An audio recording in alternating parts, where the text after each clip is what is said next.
તો ત્યાર પછી આપણે વાત કરીએ વ્યક્તિ ઇતિહાસ પદ્ધતિ. વ્યક્તિ ઇતિહાસ પદ્ધતિ તેના નામ તેવા જ ગુણ ધરાવે છે. અહીં શેનો અભ્યાસ કરવાનો છે? તો કે એક જ સમયે એક જ વ્યક્તિના ઇતિહાસ જાણવાનો પ્રયાસ પ્રયોગકર્તા દ્વારા કરવામાં આવે છે.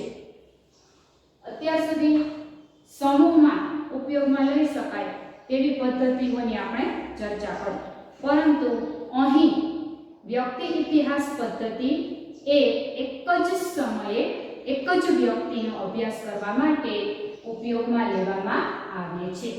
અહીં વ્યક્તિનો ભૂતકાળ જાણી અને વર્તમાનમાં તેની સાથે બનેલી ઘટનાઓ જાણી અને વ્યક્તિના ભવિષ્ય વિશે આગાહી કરવાનો પ્રયાસ થાય છે.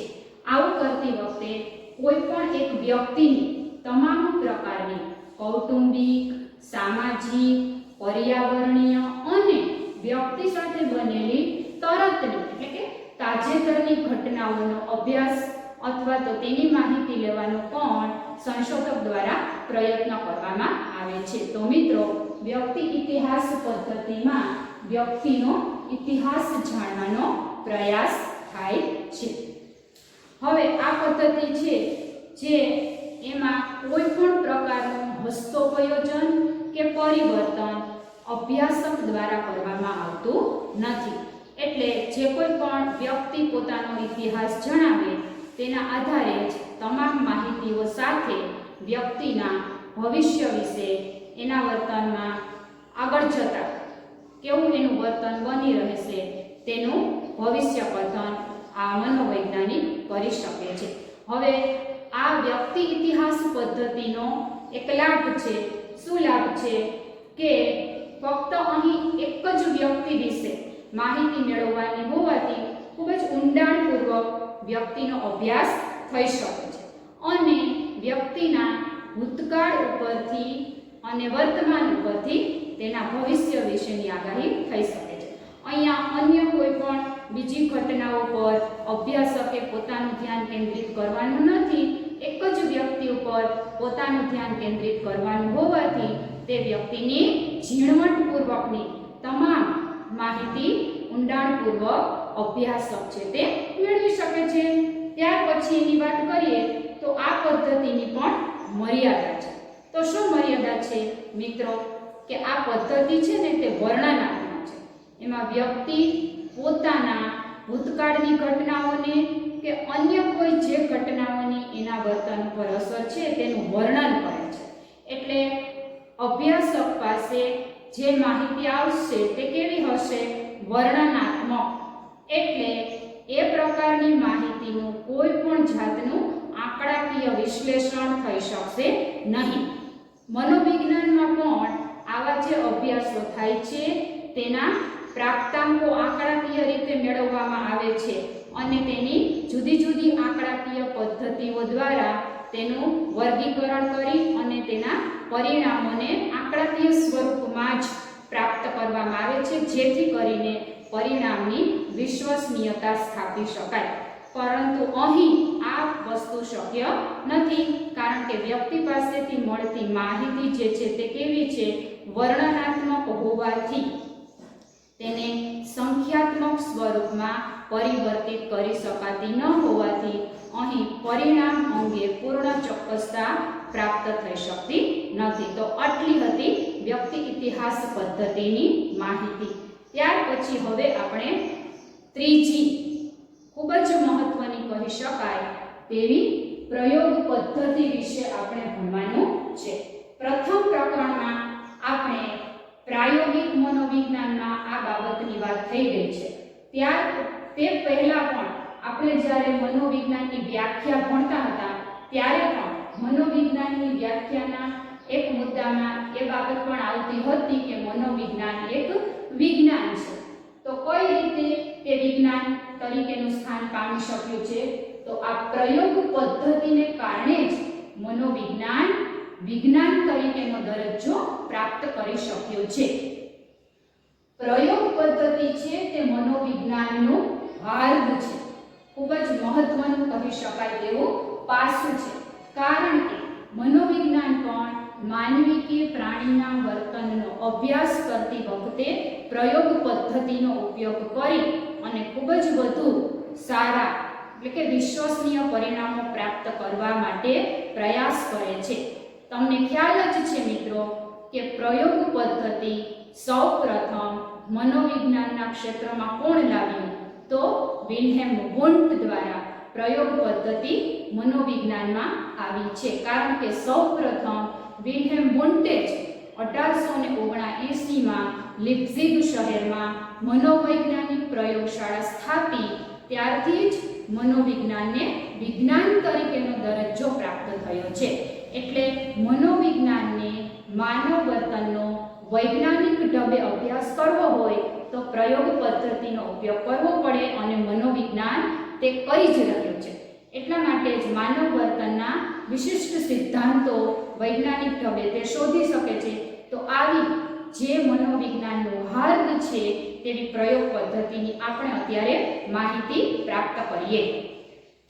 સૌપ્રથમ એમાં આપણે વ્યાખ્યા જોઈશું, ત્યાર પછી આપણે એમાં જે પરિવર્ત્ય સમાવિષ્ટ થાય છે તેની વાત કરીશું.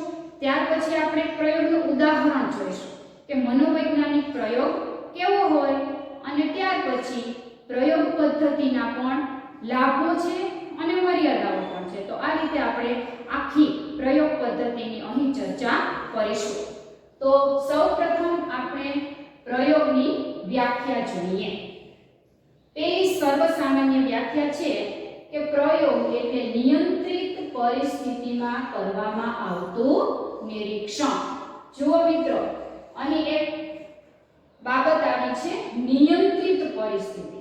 અત્યાર સુધીમાં આપણે જે કોઈ પણ અભ્યાસ પદ્ધતિઓની વાત કરી છે તેમાં પ્રયોગકર્તા, અભ્યાસક કે સંશોધક દ્વારા કોઈ પણ પ્રકારનું નિયંત્રણ કરી શકાતું નથી. કુદરતી રીતે જ જે ઘટના બને તેનો જ અભ્યાસ કરવાનો રહે.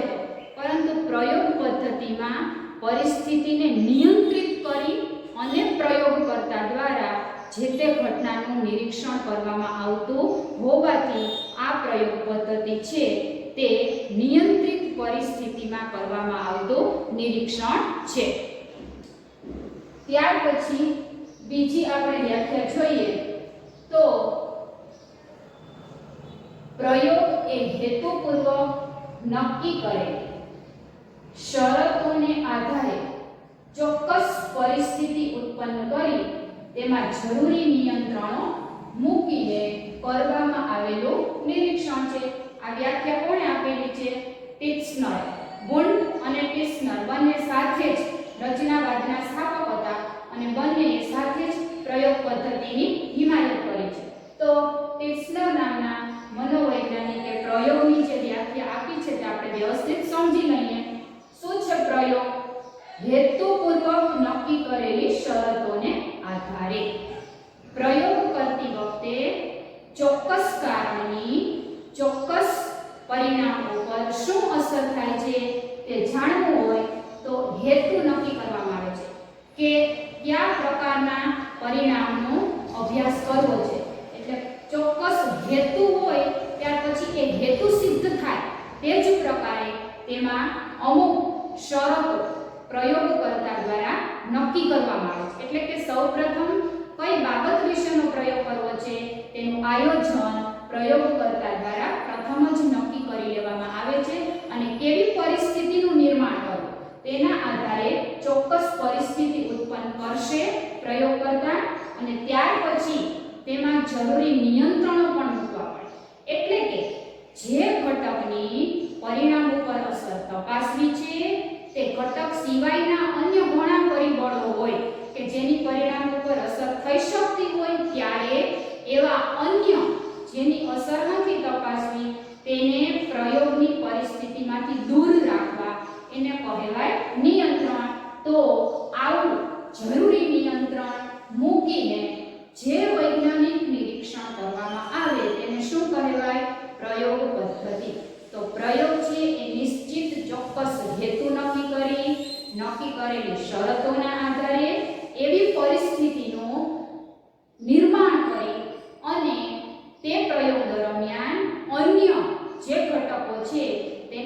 તેમાં પ્રવેશવા નથી દેવામાં આવતા એવી પરિસ્થિતિનું નિર્માણ કરવામાં આવે છે અને પછી એ ઘટનાનું જે વૈજ્ઞાનિક નિરીક્ષણ થાય તેને પ્રયોગ પદ્ધતિ કહી શકાય. તો આ હતી ટિપ્સનરે આપેલી વ્યાખ્યા. ત્યાર પછી આપણે B.F. એન્ડરસને આપેલી વ્યાખ્યા જોઈએ. તો પ્રાયોગિક પરિસ્થિતિમાં એક પરિવર્ત્યમાં હેતુપૂર્વક ફેરફાર કરી તે ફેરફારની અન્ય પરિવર્ત્ય ઉપર શું અસર થાય છે તે જાણવા માટે બે પરિવર્ત્યના પરસ્પરના સંબંધનું કરવામાં આવતું નિરીક્ષણ છે. જુઓ, પરિવર્ત્ય શબ્દ તમારા માટે કદાચ નવો છે. તો પરિવર્ત્ય એટલે ઘટક કે પરિબળ કે કોઈ ચલ અથવા કારણ, જે કારણની અસર બીજા પરિણામ ઉપર થાય તે કારણને પરિવર્ત્ય કહેવાય. તો પરિવર્ત્ય એટલે એવી બાબત કે જેમાં પરિવર્તન શક્ય હોય અથવા ઘટક કે પરિબળ. તો B.F. એન્ડરસનના મતે પ્રયોગ કરતા જે પરિસ્થિતિનું વૈજ્ઞાનિક નિરીક્ષણ કરવું છે તે પરિસ્થિતિના એક પરિવર્ત્યમાં હેતુપૂર્વક ફેરફાર કરે છે. એને જે જાણવું હોય તે હેતુ સિદ્ધ થાય તે પ્રકારના ઘટકમાં પોતાની ઈચ્છા પ્રમાણે પોતાના અભ્યાસના સંદર્ભમાં હેતુના સંદર્ભમાં તેમાં ફેરફાર કરે છે અને તે ફેરફારની પરિણામ ઉપર શું અસર થાય છે તે જાણવું હોય ત્યારે આ એક પરિવર્ત્યની બીજા પરિવર્ત્ય પર થતી અસરને કારણે બંને પરિવર્ત્યો વચ્ચે કંઈક સંબંધ રહેલો છે. તે સંબંધ શું છે તે જાણવાનો વૈજ્ઞાનિક પ્રયાસ થાય તેને કહી શકાય પ્રયોગ પદ્ધતિ. તો આને બીજા શબ્દોમાં એમ પણ સમજી શકાય કે કારણ કાર્ય વચ્ચેનો સંબંધ. ચોક્કસ કારણ ઉપસ્થિત થશે એટલે એને અનુલક્ષીને પરિણામ આવવાનું જ છે. દાખલા તરીકે કોઈ પણ વસ્તુને ગરમ કરવામાં આવે તો તે વસ્તુ કે પદાર્થ ફૂલે છે તેવો વિજ્ઞાનનો નિયમ છે. એટલે વસ્તુને જેટલી ગરમી આપવામાં આવશે તેટલો એ પદાર્થ ફૂલશે. તો ગરમી આપવી તે કારણ છે અને ફૂલવું તે પરિણામ છે. તો કેટલી ગરમી આપવાથી પદાર્થના ફૂલવાની જે પ્રક્રિયા છે એમાં કેવો ફેરફાર થાય છે તેવું માપી શકાય. તેવું જ મનોવિજ્ઞાનમાં વ્યક્તિના વર્તનને માપવા માટે વ્યક્તિના વર્તનને અસર કરતા આવા જુદા જુદા ઘટકોની અસર ચકાસવા માટે પ્રયોગકર્તા દ્વારા કે મનોવૈજ્ઞાનિક દ્વારા સેમ આવો જ પ્રયાસ કરવામાં આવે છે. એટલે કારણમાં જરૂર મુજબ પરિવર્તન કરી અને તેનાથી પરિણામ ઉપર કેવી અસર થાય છે તે જાણવાનો જે પ્રયાસ કરવામાં આવે તેને શું કહેવાય? પ્રયોગ પદ્ધતિ. તો અહીં તમે પ્રયોગ પદ્ધતિની 3 વ્યાખ્યાઓ સમજી. પ્રયોગ પદ્ધતિની વ્યાખ્યા અથવા તો આખી પ્રયોગ પદ્ધતિ પણ તમને વિસ્તૃત રીતે સમજાવવાનો પ્રશ્ન પૂછી શકાય તો બરોબર તમારે આ સમજવાનો પ્રયત્ન અહીં કરવાનો છે. વ્યાખ્યા દ્વારા પ્રયોગ પદ્ધતિની સમજૂતી લીધા પછી આપણે આગળ વધીએ. તો પ્રયોગના લક્ષણો. જો તમને યાદ હોય પ્રથમ પ્રકરણ આપણે ભણ્યા હતા ત્યારે વિજ્ઞાનના લક્ષણો આવ્યા હતા. પુનરાવર્તન, પરિવર્તન, નિયંત્રણ અને વસ્તુલક્ષિતા. એ જ લક્ષણો અહીં પ્રયોગના લક્ષણો છે. કારણ કે વિજ્ઞાન છે તે પ્રયોગોથી જ વિજ્ઞાન બને છે. એટલે પ્રયોગના જે લક્ષણ છે તે વિજ્ઞાનના જ લક્ષણ હોય. તો અહીં આપણે પ્રયોગના લક્ષણોમાં આ જ 4 લક્ષણો ભણવાના છે. પણ જરાક આપણે તેની અહીં વિસ્તૃત ચર્ચા કરીશું. પહેલું છે નિયંત્રણ, બીજું છે પુનરાવર્તન, ત્રીજું છે પરિવર્તન અને ચોથું શું છે? વસ્તુલક્ષિતા. આ 4 શું છે? પ્રયોગ પદ્ધતિના લક્ષણો છે. આમાંથી પણ તમને વિકલ્પમાં પ્રશ્ન પૂછાઈ શકે કે પ્રયોગના લક્ષણો જણાવો.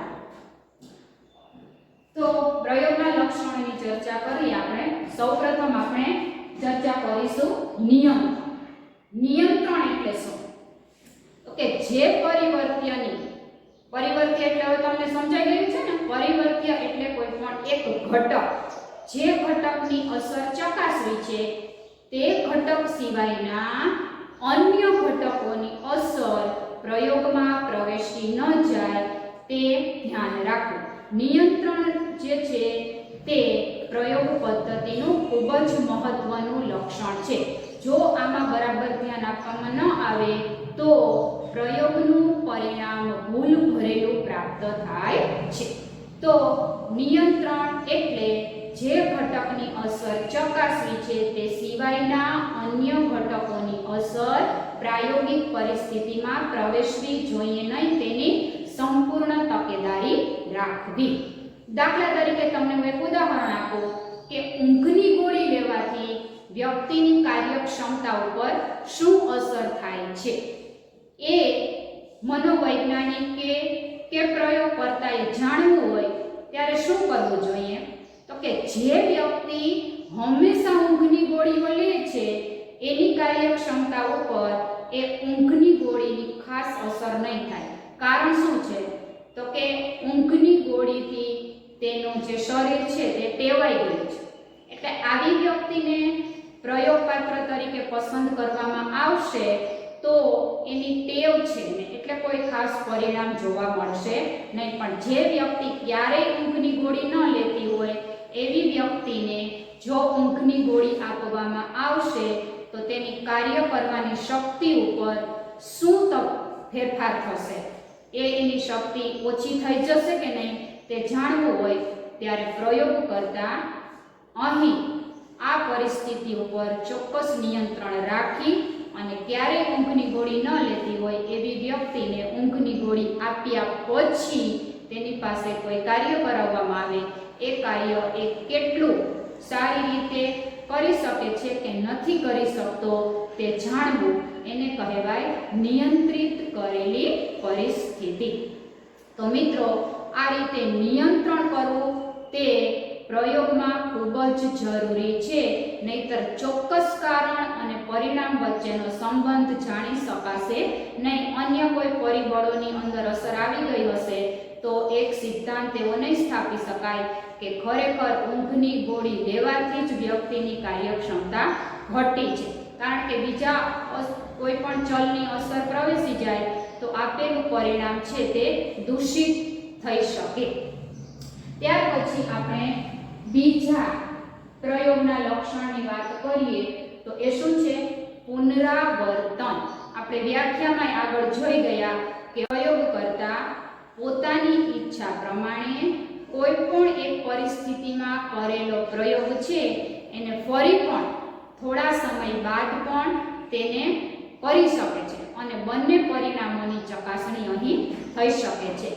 જ્યારે કુદરતી રીતે બનતી ઘટનાઓનું તે જ સમયે નિરીક્ષણ કરી લેવાનું હોય ત્યાં પુનરાવર્તન શક્ય બનતું નથી. પરંતુ પ્રાયોગિક પરિસ્થિતિ એવી છે કે જેમાં ફરીને થોડા સમય પછી પણ એમાં શું ફેરફાર આવ્યો છે તે જાણવું હોય તો પ્રયોગકર્તા દ્વારા તેમાં પુનરાવર્તન થઈ શકે છે. તો પુનરાવર્તન કેવી રીતે થઈ શકે તેનું આપણે એક ઉદાહરણ જોઈએ કે દાખલા તરીકે ઘણી વખત અગાઉના કરેલા અભ્યાસમાં એવું જોવા મળ્યું હોય કે પુરુષો કરતાં સ્ત્રીઓમાં સૂચન વશતા વધુ જોવા મળે છે. એટલે સ્ત્રીઓ છે તે અન્યના સૂચનને પુરુષો કરતાં વધુ વશ થઈ શકે એવું કોઈ એક અભ્યાસ થયો છે, એનું પરિણામ છે.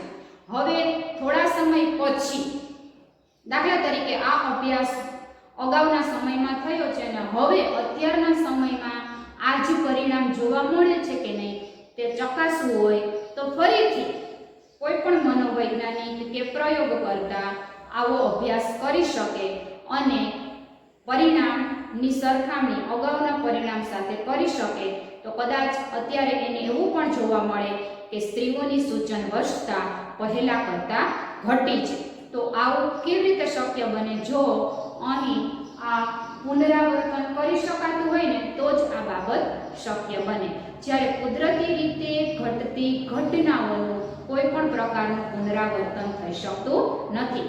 તેથી જ પ્રયોગ પદ્ધતિમાં આ રીતે પુનરાવર્તન થઈ શકતું હોવાથી તેના પરિણામોની વિશ્વસનીયતા વધુ સારી જોવા મળે છે. એટલે પરિણામને વધુ વિશ્વસનીય બનાવવું હોય તો વારંવાર આ રીતે જુદી જુદી વાસ્તવિક પરિસ્થિતિનું પુનરાવર્તન કરીને પણ તેનો વ્યવસ્થિત વૈજ્ઞાનિક અભ્યાસ શક્ય બનાવી શકાય છે. એટલે આ હતું પ્રયોગ પદ્ધતિનું બીજું લક્ષણ, પુનરાવર્તન. ત્યાર પછી આપણે ત્રીજું લક્ષણ જોઈએ તો તે છે પરિવર્તન. પરિવર્તન એટલે જરૂરિયાત મુજબ તેમાં કરવામાં આવતો ફેરફાર. દાખલા તરીકે તેના કારણની પરિણામ ઉપર અસર ચકાસતી વખતે તે કારણમાં જુદી જુદી રીતે કરવામાં આવતો ફેરફાર. તો કોઈ પણ એક પરિવર્ત્ય હોય તેમાં પ્રયોગ કરતા પોતાની જરૂરિયાત મુજબ ફેરફાર કરે તો દાખલા તરીકે સ્વતંત્ર પરિવર્ત્યમાં એકથી વધુ વખત પ્રયોગ કરતા છે તેમાં ફેરફાર કરી શકે. એ પરિવર્ત્યને ઘટાડી શકે, મધ્યમ પ્રમાણમાં કરી શકે કે વધુ પ્રમાણમાં કરી અને પરિણામ ઉપર તેની શું અસર થાય છે તે ચકાસી શકાય. દાખલા તરીકે કોઈ વ્યક્તિ અતિશય ઘોંઘાટમાં કામ કરતો હોય કે વધારે પડતા ઉષ્ણતામાનમાં કામ કરતો હોય કે વિદ્યાર્થીઓ પણ ભણતા હોય ત્યારે બહુ ઘોંઘાટ થતો હોય કે ખૂબ જ ગરમી થતી હોય તે સમયે તે તેનું ભણવાનું કાર્ય કે કોઈ વ્યક્તિ પોતાનું જે કોઈ પણ અન્ય કાર્ય કરી રહી છે તેના ઉપર તેની વિપરીત અસર થાય છે તેવું જાણવું હોય તો આ ઘોંઘાટ કે ગરમી આ બંને પરિવર્ત્ય છે તે સ્વતંત્ર પરિવર્ત્ય કહેવાય. તેની ચર્ચા હજી આપણે આગળ કરીશું. તો આ જે બંને પરિબળ છે તે બંને પરિબળની માત્રા એટલે કે પ્રમાણ વધારીને, ઘટાડીને કે મધ્યમ રાખીને પણ અભ્યાસક છે તે તેની અસર વ્યક્તિની કાર્યક્ષમતા ઉપર ચકાસી શકે છે.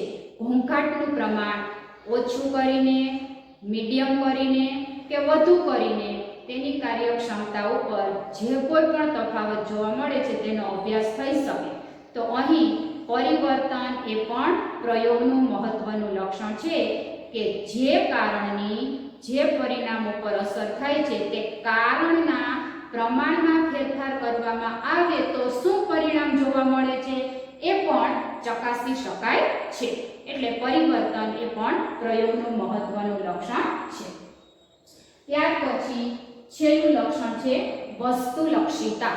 વસ્તુલક્ષિતા એટલે પ્રયોગ કરતા જે પ્રયોગ કરી રહ્યા છે તેમાં જોવા મળતા પરિણામ ઉપર પોતાના મનોવલણો, પૂર્વગ્રહો કે માન્યતાઓની અસરને નિવારવી. પોતે જે માની રહ્યો હોય તે માન્યતા તે પરિણામમાં પ્રવેશવા દે નહીં તો જ એનું પરિણામ છે તે વિશ્વસનીય આવે. એટલે જે જોવા મળી રહ્યું છે તેનું વસ્તુલક્ષી નિરીક્ષણ કરવાનું છે. પોતાની માન્યતા પ્રમાણે જોવા મળતા પરિણામને બતાવવાનું નથી. દાખલા તરીકે ઊંઘની ગોળીની અસર તપાસવી હોય ત્યારે પ્રયોગ કરતા પ્રયોગપાત્રને સામાન્ય રીતે બગાસું ખાતા જોવે તો પણ પ્રયોગ કરતા એવું બતાવી દે કે આ વ્યક્તિ ઉપર ઊંઘની ગોળીની અસર થઈ ગઈ છે તો શક્ય છે કે ઊંઘની ગોળીની આ અસર ન પણ હોય, માત્ર સંજોગોવશાત વ્યક્તિએ બગાસું ખાધું છે. તો આ રીતે વસ્તુલક્ષિતા પણ પ્રયોગનું મહત્વનું લક્ષણ છે. જો વસ્તુલક્ષિતા ન રાખવામાં આવે તો અભ્યાસ કરનારના પોતાના મનોવલણો અને માન્યતા મુજબ પરિણામ બતાવવામાં આવે તો એ પરિણામ દૂષિત હશે. બરાબર ને મિત્રો? તો આટલા હતા પ્રયોગના લક્ષણ: નિયંત્રણ, પુનરાવર્તન, પરિવર્તન અને વસ્તુલક્ષિતા. આ બધું પ્રયોગ પદ્ધતિમાં જ શક્ય બને છે. નિયંત્રણ વગરની કુદરતી નિરીક્ષણ પદ્ધતિઓમાં આ જે બાબતો છે તે શક્ય બનતી નથી. તેથી જ પ્રયોગ દ્વારા મળતી માહિતી એકદમ વ્યવસ્થિત અને વૈજ્ઞાનિક હોય છે. એટલે પ્રયોગના આ ચારે ચાર લક્ષણો ખૂબ જ મહત્વના છે. આ ચારે લક્ષણોને ધ્યાનમાં રાખીને કરવામાં આવતા પ્રયોગોથી મળતી વાર્તનિક માહિતી શુદ્ધ વૈજ્ઞાનિક હોય છે. અને મનોવિજ્ઞાન પણ આ જ પ્રકારનો પ્રયાસ પોતાના વિષય વસ્તુને એટલે કે માનવ વર્તનને સમજવા માટે કરી રહ્યું છે. હવે આના પછી આપણે પરિવર્ત્ય વિશે માહિતી લેવાની છે. તો પરિવર્ત્ય એટલે શું? પરિવર્ત્ય એટલે કોઈ પણ પ્રકારના પરિબળો કે ઘટક. વ્યાખ્યા જોઈએ આપણે પરિવર્ત્ય. તો જે પરિબળ કે ઘટના પરિવર્તન થઈ શકે તેવી પરિસ્થિતિ એટલે પરિવર્તન. જે કોઈ પણ એવું પરિબળ છે કે કોઈ પણ ઘટના જે ઘટકથી ઘટી રહી છે તે ઘટકોમાં પરિવર્તન થઈ શકે તેવા ઘટકો એટલે પરિવર્ત્ય. દરેક ઘટકોમાં પરિવર્તન થઈ શકતું નથી. આપણે આગળ વાત કરી લીધી છે. જેમાં પરિવર્તન થઈ શકે તેમાં પરિવર્તન કરવું એને કહેવાય પરિવર્ત્ય. તો પ્રયોગ પદ્ધતિમાં આવા પરિવર્ત્યોની ખૂબ જ મહત્વનું સ્થાન છે. આ પરિવર્ત્યોને ધ્યાનમાં રાખીને જ પ્રયોગ કરતા વ્યક્તિઓ ઉપર અભ્યાસ કરે છે. તો પરિવર્ત્ય એટલે તમને સમજાઈ ગયું હશે કે જે પરિબળ કે ઘટનામાં પ્રયોગ કરતા પોતાની જરૂરિયાત મુજબ પરિવર્તન કે ફેરફાર કરી શકે તેને પરિવર્ત્ય કહેવાય. તો આવા પરિવર્ત્ય પ્રયોગ પદ્ધતિમાં 3 છે. પહેલું છે સ્વતંત્ર પરિવર્ત્ય, બીજું છે આધારિત પરિવર્ત્ય જેને તમે પરતંત્ર પરિવર્ત્ય તરીકે પણ ઓળખી શકો, અને ત્રીજું છે નિયંત્રિત પરિવર્ત્ય. હવે આ ત્રણેયની આપણે વિગતે સમજૂતી જોઈએ. તો સૌપ્રથમ આપણે વાત કરીએ સ્વતંત્ર પરિવર્ત્યની. તો સ્વતંત્ર પરિવર્ત્ય એટલે શું? તો કે સાદી ભાષામાં કહીએ તો સ્વતંત્ર પરિવર્ત્ય એટલે કારણ. તો જેની અસર તપાસવાની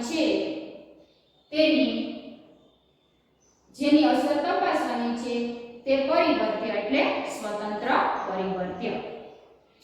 તો દાખલા તરીકે આપણે અગાઉ વાત કરી એવા ઉદાહરણ જો લઈએ તો ઊંઘની ગોળીની વ્યક્તિની કાર્યક્ષમતા ઉપર અસર તપાસવી છે તો ઊંઘની ગોળી એ સ્વતંત્ર પરિવર્ત્ય છે, કારણ કે તે કારણ છે અને વ્યક્તિની કાર્યક્ષમતા છે એ તેનું પરિણામ છે. એટલે કોઈ પણ પરિણામ ઉપર તેના કાર્યની જે અસર તપાસવી છે, કારણની જે અસર તપાસવી છે તે કારણ એટલે સ્વતંત્ર પરિવર્ત્ય.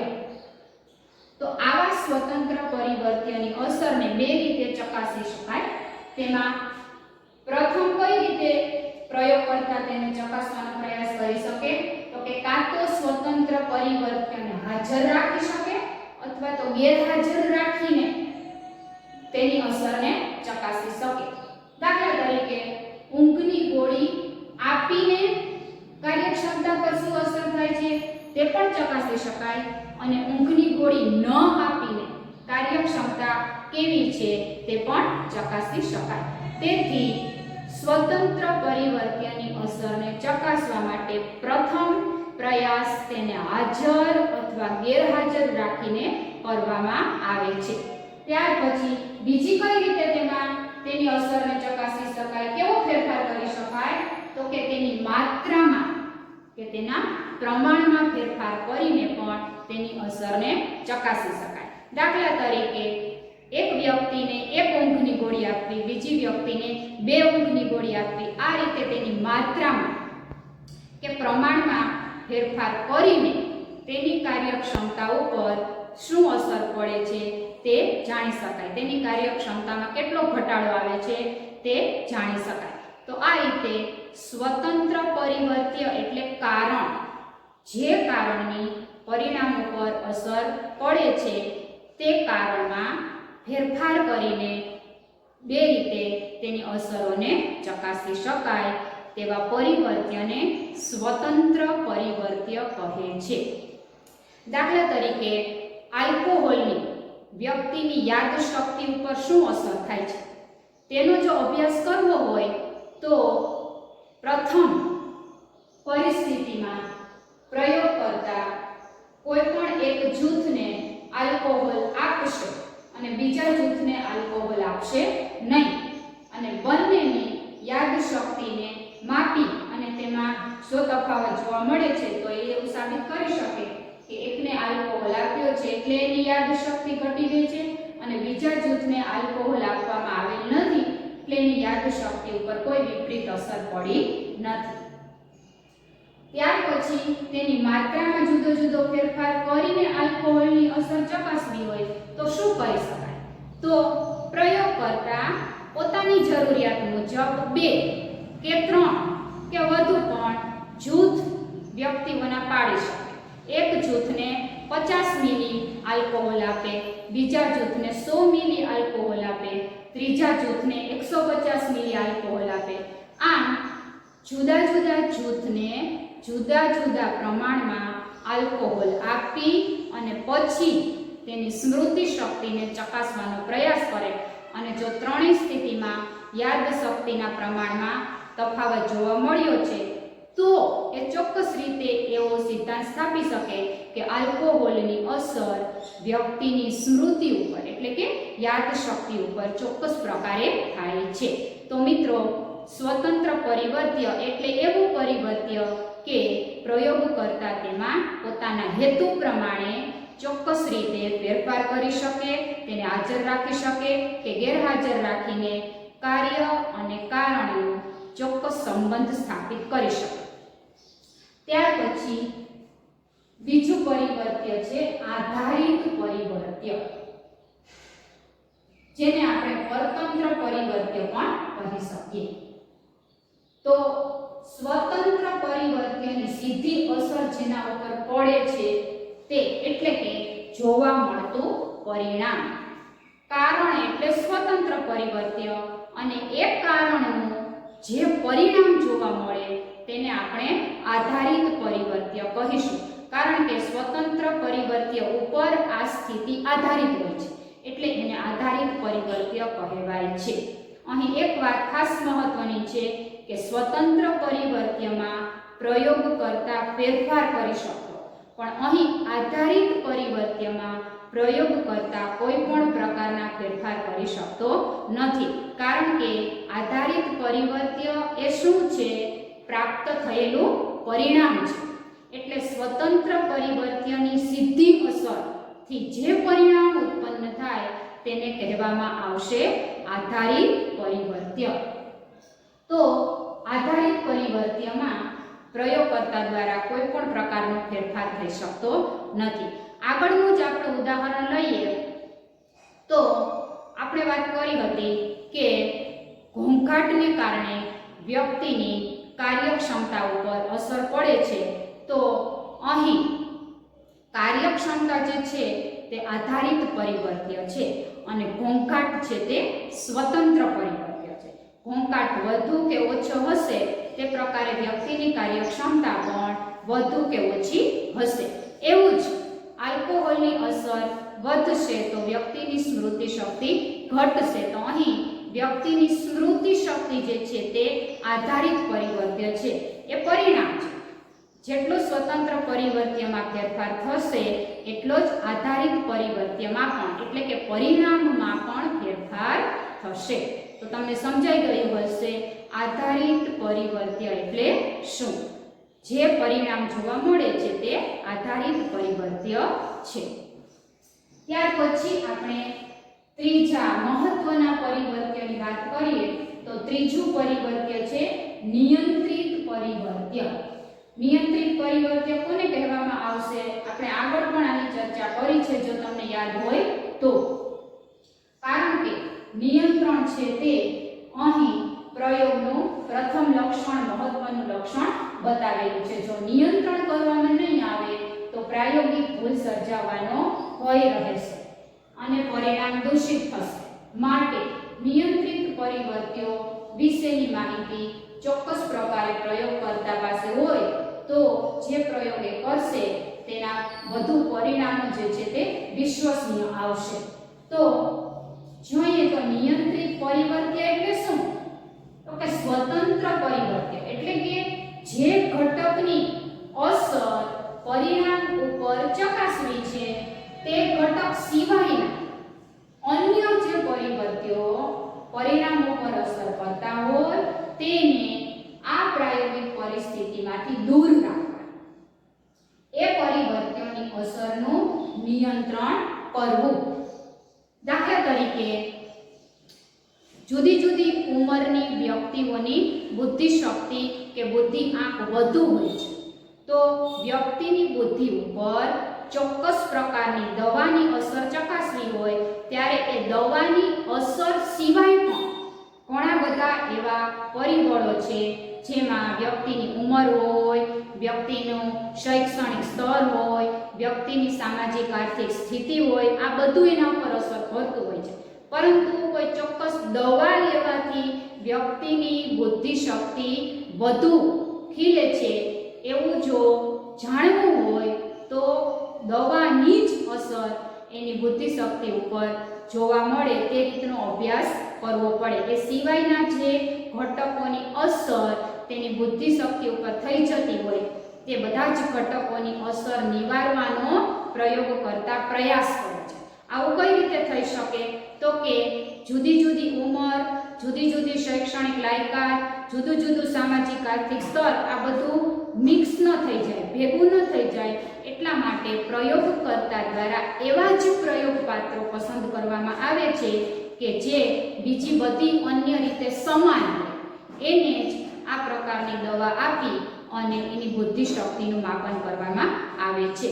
તો આ રીતે નિયંત્રિત પરિવર્ત્ય એટલે શું? તો કે જે બાબતની અસર પરિણામ ઉપર ચકાસવી હોય તે સિવાયની કોઈ પણ બાબતોની અસર પ્રાયોગિક પરિસ્થિતિમાં પ્રવેશી ન જાય તેનું ખૂબ જ ધ્યાન રાખવું, એને કહેવાય નિયંત્રિત પરિવર્ત્ય.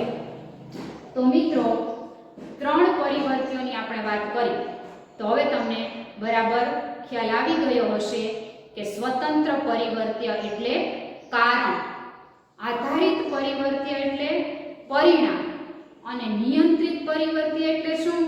તો કે ચોક્કસ કારણ સિવાયના જે કોઈ પણ અન્ય કારણો છે તેની પરિણામ ઉપર પડતી અસરને દૂર રાખવી અથવા તો તેનું નિયંત્રણ કરવું, તેના ઉપર કંટ્રોલ રાખવો અને એ રીતે જ પ્રયોગ પાત્રોની પસંદગી કરવી જેથી જે સ્વતંત્ર પરિવર્ત્યની અસર આધારિત પરિવર્ત્ય ઉપર ચકાસવી છે તેનું વ્યવસ્થિત માપન થઈ શકે, તે સિવાયના કોઈ પણ ચલની અસર તેમાં પ્રવેશી ન જાય.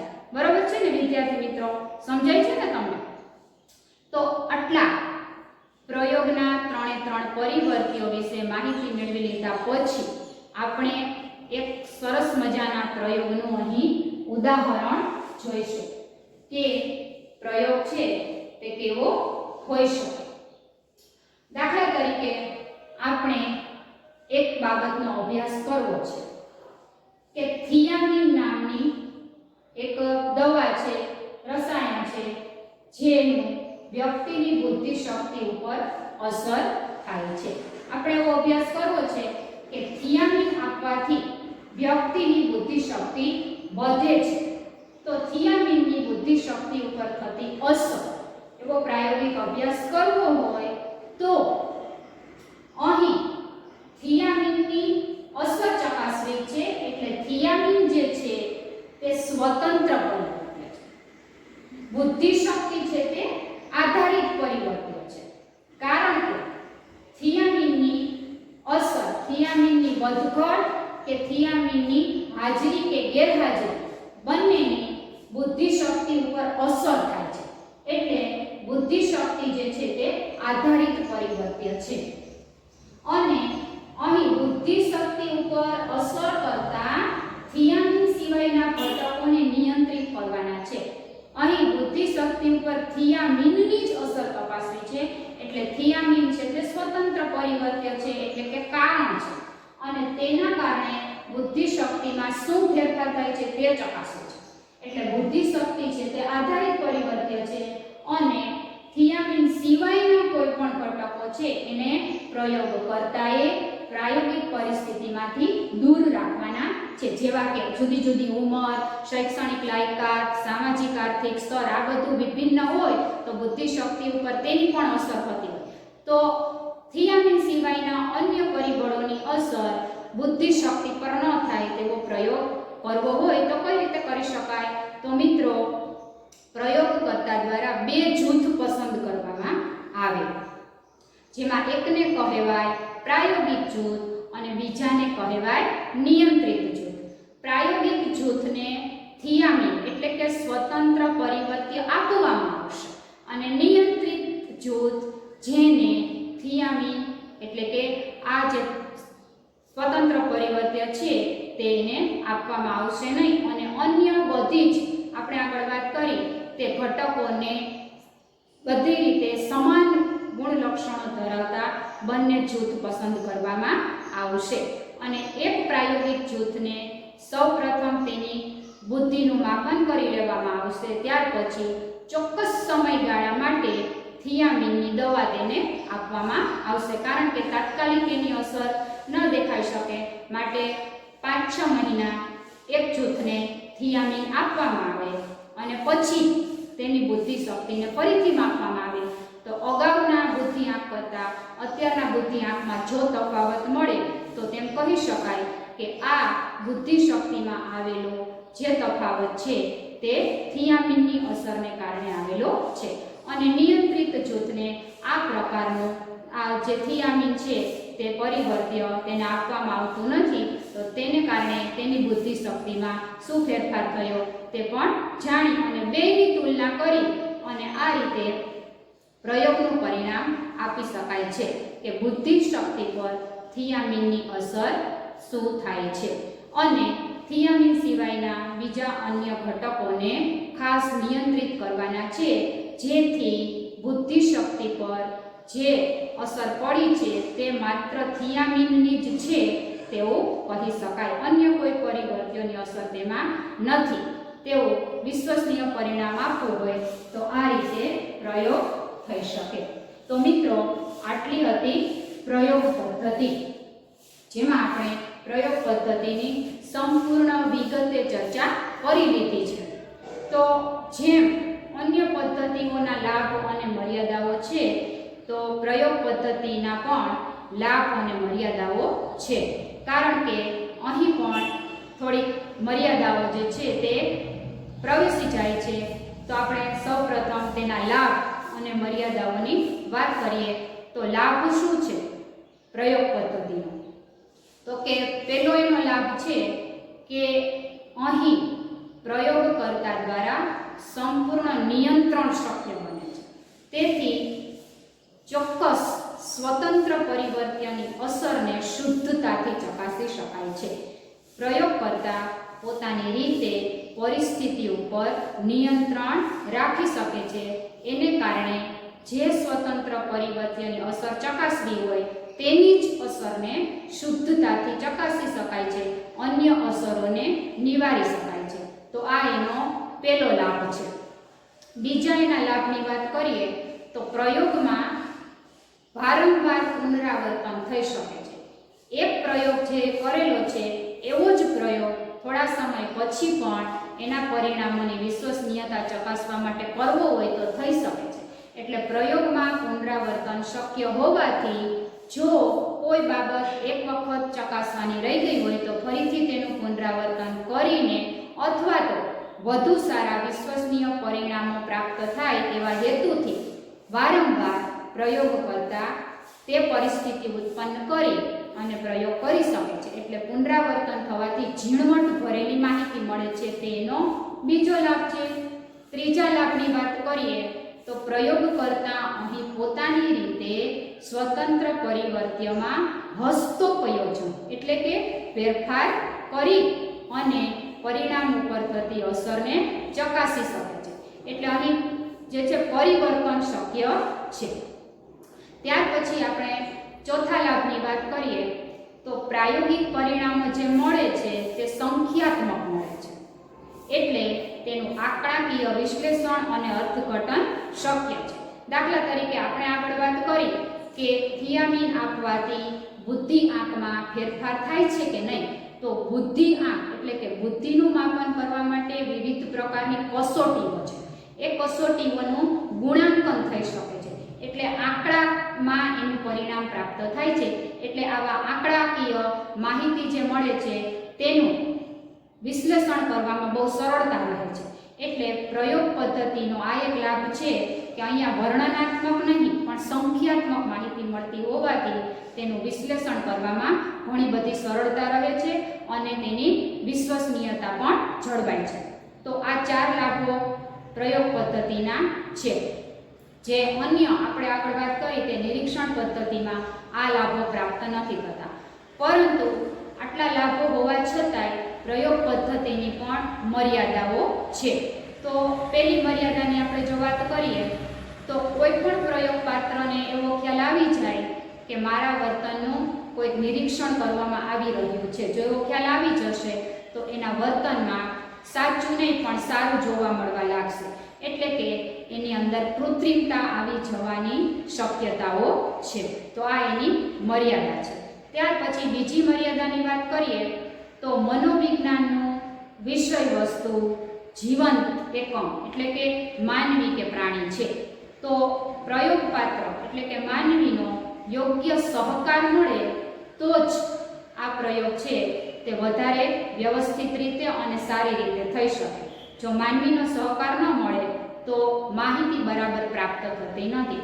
દાખલા તરીકે તમારે એવો અભ્યાસ કરવો હોય કે કોઈ પણ ઔદ્યોગિક એકમમાં કાર્ય કરતા કર્મચારીઓ જે છે તેને પોતાના કામનો સંતોષ કેટલા પ્રમાણમાં છે અને પોતાના કામનો સંતોષ હોય તેના આધારે તેનું માનસિક સ્વાસ્થ્ય કેવું છે. ઓછો સંતોષ હોય તો માનસિક સ્વાસ્થ્ય ઉપર એની શું અસર પડે છે, અને સારો સંતોષ હોય તો માનસિક સ્વાસ્થ્યનું કેવું છે તમારે જાણવું હોય તો એના માટે જુદા જુદા પ્રશ્નોના સમૂહવાળી કસોટીઓ તૈયાર થયેલી હોય છે.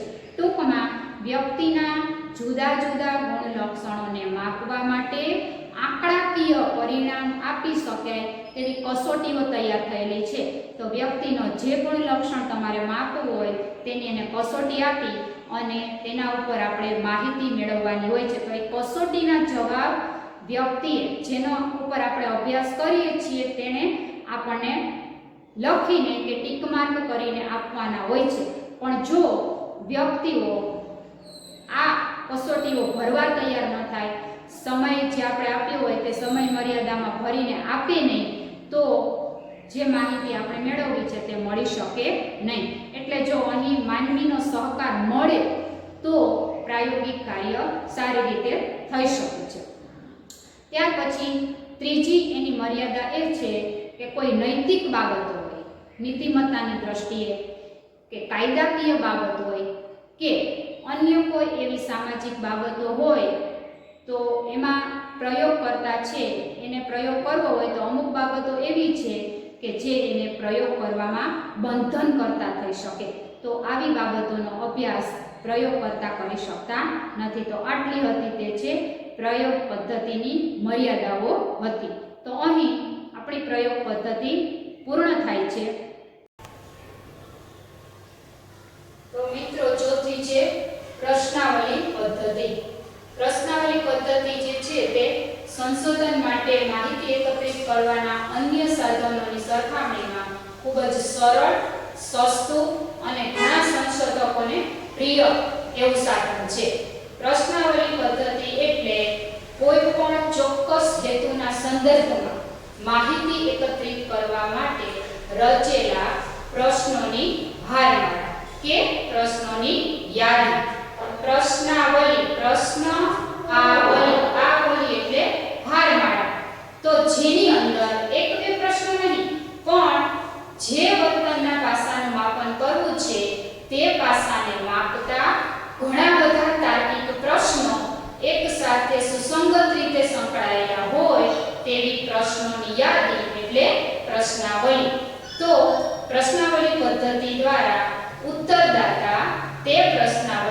વાંચી પોતાની સમજ પ્રમાણે તેના ઉત્તરો આપે છે.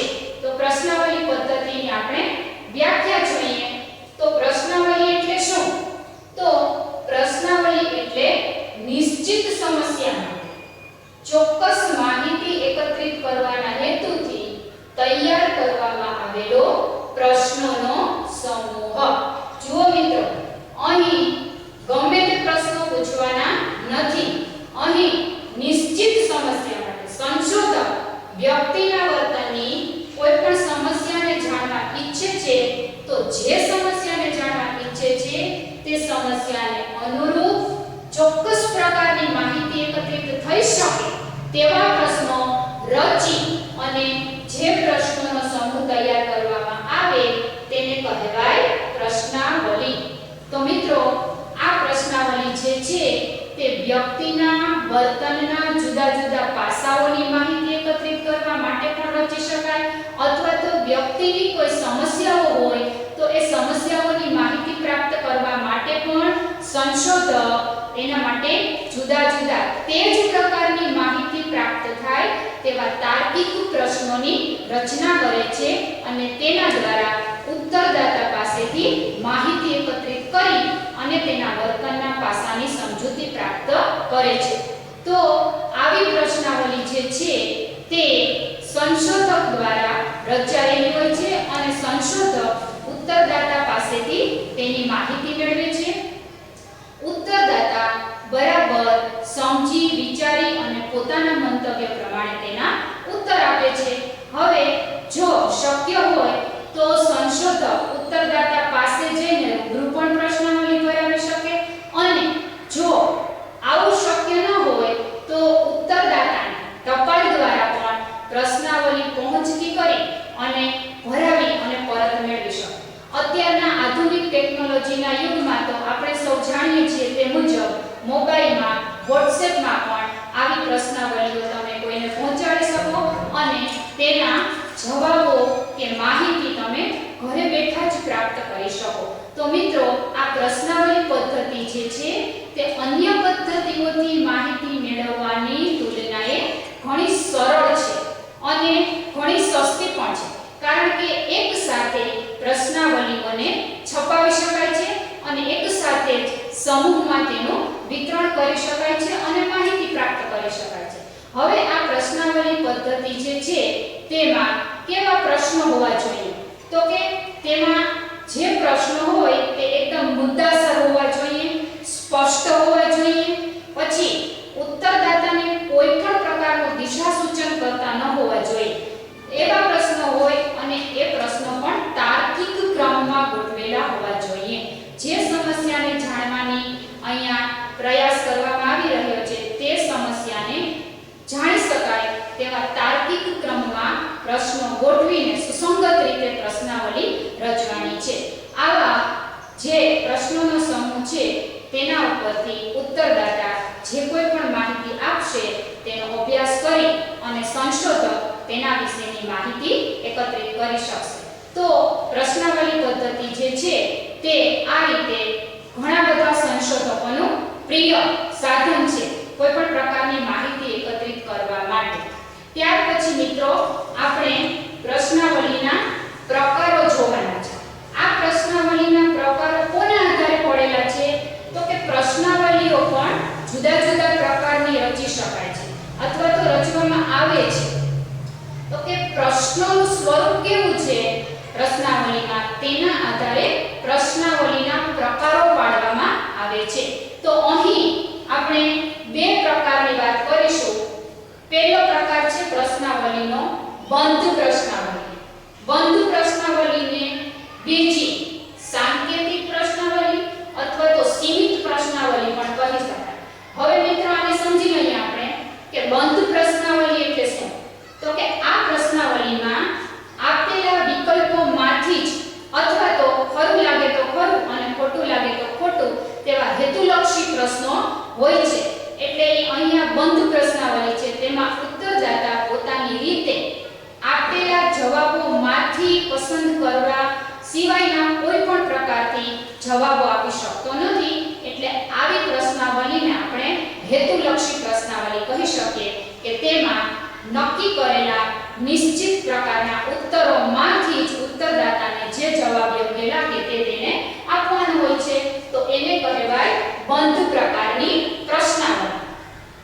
દાખલા તરીકે તમને એવો પ્રશ્ન પૂછવામાં આવે કે નીચે આપેલા 4 વિકલ્પોમાંથી આપેલ પ્રશ્નનો જવાબ શોધીને લખો, તો એ 4 વિકલ્પ સિવાયમાંથી કોઈ પણ પ્રકારના જવાબને તમે ત્યાં લખી નહીં શકો અથવા આપેલો જવાબ માન્ય પણ નહીં રહે. તેવું જ અહીં છે.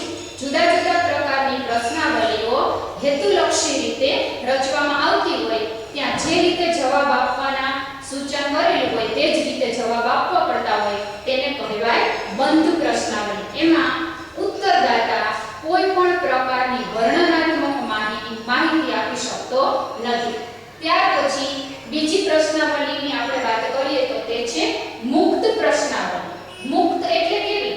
તો કે ખુલ્લા કે વિસ્તૃત પ્રશ્નોવાળી પ્રશ્નાવલી એટલે મુક્ત પ્રશ્નાવલી, જેમાં ઉત્તરદાતાને એવું પૂછવામાં આવે કે અત્યારના રાજકીય નેતાઓ વિશે તમે શું માનો છો, કે અત્યારે દેશમાં ઘણી બધી મોંઘવારી વધી છે, ઘણો બધો ભ્રષ્ટાચાર વધ્યો છે, તેના વિશે તમે શું માનો છો, તેમાં તમારા મંતવ્યો રજૂ કરો. તો આવા જે પ્રશ્નો છે તે નિબંધાત્મક સ્વરૂપના, તેમાં ઉત્તરદાતા પોતાની રીતે વિસ્તૃત વર્ણન સાથે પોતાના મંતવ્યોને વ્યક્ત કરી શકે તેવી અહીં છૂટછાટ રહેલી છે. એટલે બીજી જે પ્રશ્નાવલી છે એમાં પ્રશ્નોનું સ્વરૂપ આવું વર્ણનાત્મક પ્રકારનું છે. એટલે પેલી બંધ પ્રશ્નાવલી જે છે તે હેતુલક્ષી છે, ઓબ્જેક્ટિવ ટાઈપની છે, અને બીજી પ્રશ્નાવલી છે તે વર્ણનાત્મક પ્રકારની છે, સબ્જેક્ટિવ ટાઈપની છે.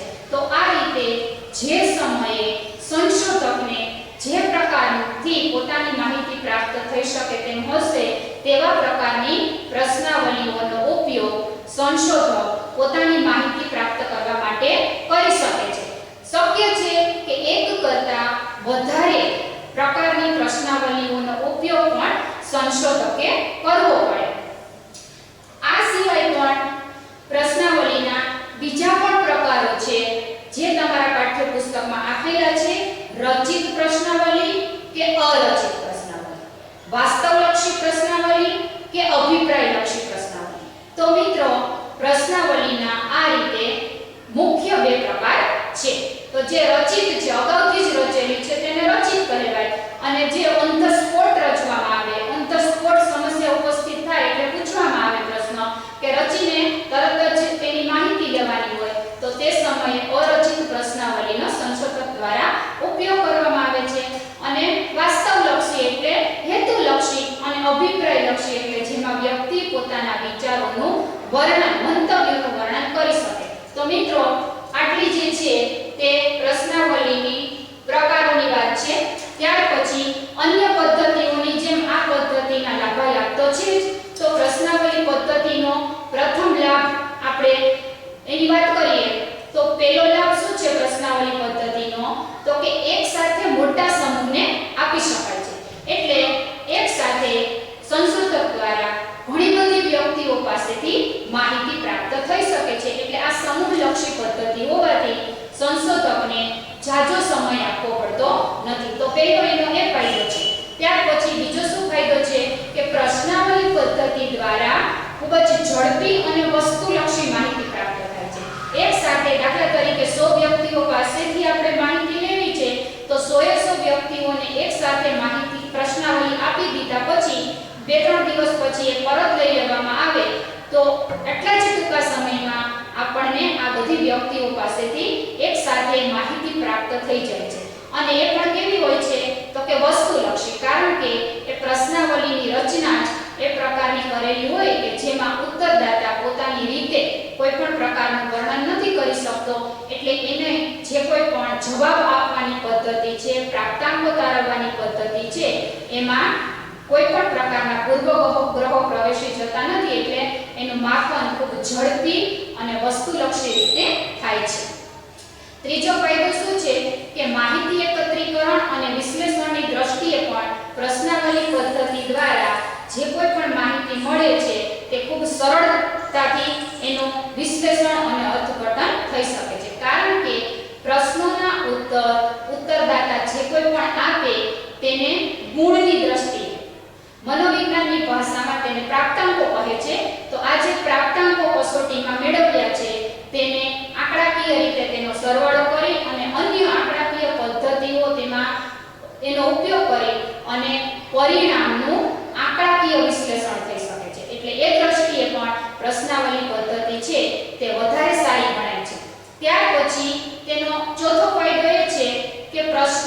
પૂછેલા છે તેના સંદર્ભમાં જ માહિતી મળે છે. જે પ્રશ્નો પ્રશ્નાવલીમાં રચેલા છે તે સિવાયની કોઈ પણ પ્રકારની આડી અવળી, બિનજરૂરી કે વિષય સિવાયની માહિતીઓ અહીં ભેગી થતી નથી. એટલે અહીં જેટલી જરૂર છે એટલી જ માહિતી સંશોધકને પ્રાપ્ત થાય છે. તેથી બહુ ઝાઝી માહિતીમાંથી કામની માહિતી પ્રાપ્ત કરવી કે શોધવી એવી કોઈ સમસ્યા સંશોધકને નડતી નથી. તો આટલા પ્રશ્નાવલી પદ્ધતિના લાભ હતા. ત્યાર પછી આપણે પ્રશ્નાવલી પદ્ધતિની મર્યાદાઓ વિશે વાત કરીએ. તો હવે જુઓ મિત્રો, પ્રશ્નાવલી પદ્ધતિ જે છે તેની પહેલી મર્યાદા એ છે કે કોઈ પણ પ્રકારની પ્રશ્નાવલી કોઈ ચોક્કસ નિદર્શને પહેલા આપવામાં આવે છે. નિદર્શ પસંદ કરવામાં જો સંશોધકને કોઈ પણ પ્રકારની મુશ્કેલી પડે તો આ પ્રશ્નાવલી પદ્ધતિથી પ્રાપ્ત થતા પરિણામમાં ભૂલો હોવાની શક્યતા રહેલી છે. હવે આ નિદર્શ શબ્દ તમારા માટે નવો છે, તો નિદર્શ શબ્દને આપણે પહેલા સમજી લઈએ. દાખલા તરીકે આપણે એમ વાત કરીએ કે ગુજરાત રાજ્યના ધોરણ 9-10 ના વિદ્યાર્થીઓ, તો આ વિદ્યાર્થીઓની સંખ્યા ઘણી બધી થઈ છે. તો ધોરણ 9-10 ના સમગ્ર ગુજરાત રાજ્યના વિદ્યાર્થીઓ વિશે કંઈ અભ્યાસ કરવો હોય કે આ વિદ્યાર્થીઓ ગણિત વિષયમાં નબળા છે, ઇંગ્લિશ વિષયમાં નબળા છે કે વિજ્ઞાનમાં એનું પરિણામ નીચું છે, તો બધા પાસે જઈને માહિતી એકત્રિત કરવી તે બહુ મોટું કામ છે, લગભગ અશક્ય જેવું છે. ત્યારે આવા સંશોધનો વખતે સંશોધક દ્વારા આ સમૂહમાંથી પ્રતિનિધિરૂપ નમૂનો પ્રાપ્ત કરી અને એવા જ પ્રતિનિધિત્વરૂપ નમૂનામાં સમાયેલા વિદ્યાર્થીઓ ઉપર આ પ્રશ્નાવલીનો ઉપયોગ કરવામાં આવે છે. તો દાખલા તરીકે આપણે ઘઉં લેવા ગયા હોઈએ ત્યારે જેટલા ઘઉં દુકાનદારની દુકાનમાં હોય તે બધા જ ઘઉં જોઈ શકતા નથી. ત્યારે આપણે હાથમાં લઈને થોડાક ઘઉં એટલે કે ઘઉંનો જે નમૂનો તપાસીએ છીએ તેના ઉપરથી આપણે નક્કી કરીએ છીએ કે આ સિવાયના બાકીના ઘઉં પણ આ જ પ્રકારની લાક્ષણિકતા ધરાવતા હશે.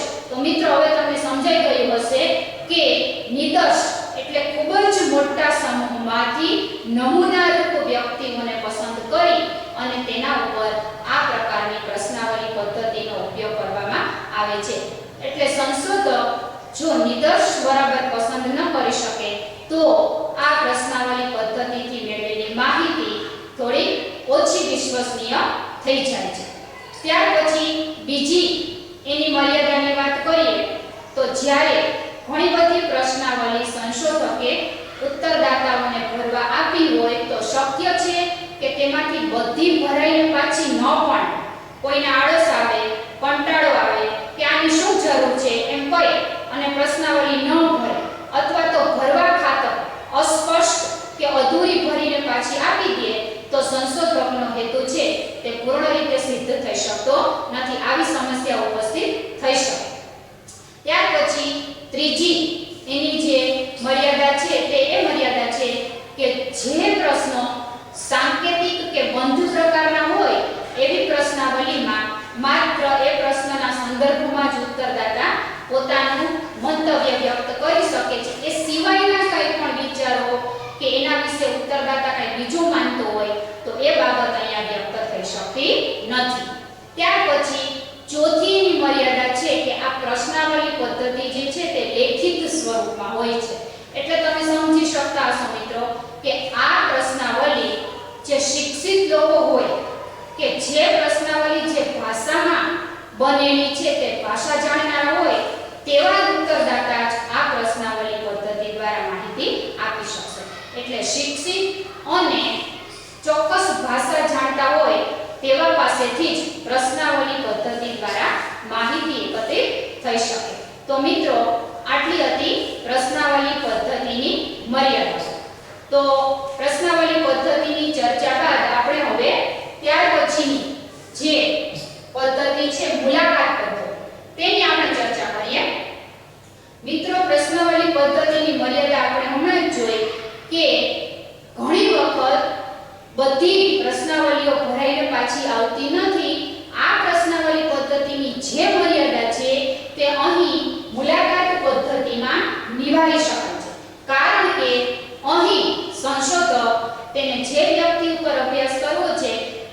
વ્યક્તિની સાથે રૂબરૂ મળીને જ માહિતી એકત્રિત કરવાનો પ્રયાસ કરે છે એટલે અહીં પ્રશ્નાવલી પદ્ધતિની જે મર્યાદા છે એને નિવારી શકાય છે. તો મુલાકાત પદ્ધતિ એટલે શું? તો કે મુલાકાત એટલે રૂબરૂ મોટા મઢની વાતચીત. અહીં સંશોધક છે તે ઉત્તરદાતાની સામે જ બેસી જાય છે અને સંશોધનને લગતા પ્રશ્નો પૂછી ઉત્તરદાતા પાસેથી માહિતી પ્રાપ્ત કરવાનો પ્રયાસ કરે છે. એટલે મુલાકાત એટલે રૂબરૂ મોટા મઢની વાતચીત. મિત્રો, મુલાકાત પદ્ધતિની બીજી વ્યાખ્યાઓ પણ છે જેને આપણે ભણીએ તો ગુડ એન્ડ હર્ટ મનોવૈજ્ઞાનિકોએ આપેલી વ્યાખ્યા છે કે મુલાકાત એ સામાજિક આંતરક્રિયાની પ્રક્રિયા છે. આંતરક્રિયા એટલે બે વ્યક્તિઓ વચ્ચે થતી વાતચીત કે આદાન પ્રદાનની કે વ્યવહારોની પ્રક્રિયા. તો અહીં પણ સંશોધક અને ઉત્તરદાતા વચ્ચે વાતચીત થાય છે પ્રશ્ન અને ઉત્તરના સંદર્ભમાં. એટલે ગુડ અને હર્ટના મત મુજબ મુલાકાત શું છે? તો કે સામાજિક આંતરક્રિયાની પ્રક્રિયા છે જેમાં પ્રશ્ન અને ઉત્તર મેળવાય છે. ત્યાર પછી બીજી વ્યાખ્યા છે કર્લિંગર નામના મનોવૈજ્ઞાનિકને આપેલી છે કે મુલાકાત એ શું છે? તો કે મુલાકાત એ એવી આંતરવૈયક્તિક પરિસ્થિતિ છે કે જેમાં મુલાકાતી સંશોધનને લગતા પ્રશ્નોના ઉત્તરો આપે છે. આંતરવૈયક્તિક પદ્ધતિ તો છે જ, કારણ કે અહીં ઓછામાં ઓછી બે વ્યક્તિ તો હાજર છે. એક મુલાકાત લેનાર અને બીજું મુલાકાત આપનાર. આ બંને વચ્ચે જ પ્રક્રિયા થાય છે એટલે આંતરવૈયક્તિક છે. અને કયા સંદર્ભમાં પ્રક્રિયા થાય છે? તો કે માત્ર સામાન્ય વાતચીત કે ગપગોળા નથી થતા. તો અહીં શું થાય છે કે મુલાકાત લેનાર વ્યક્તિ કે સંશોધક સામેવાળી વ્યક્તિ પાસે એટલે કે ઉત્તરદાતા પાસેથી સંશોધનના સંદર્ભમાં જ માહિતી એકત્રિત કરવાનો પ્રયાસ કરે છે. તો મિત્રો, આ રીતે કર્લિંગરની આ વ્યાખ્યા છે. ત્યાર પછી મેકોબી એન્ડ મેકોબી નામના મનોવૈજ્ઞાનિકોની વ્યાખ્યા આપણે જોઈએ તો તેના મતે મુલાકાત એટલે શું? તો કે મુલાકાત એ મુલાકાત લેનાર અને આપનારના મૌખિક વિચારોનું આદાન પ્રદાન છે.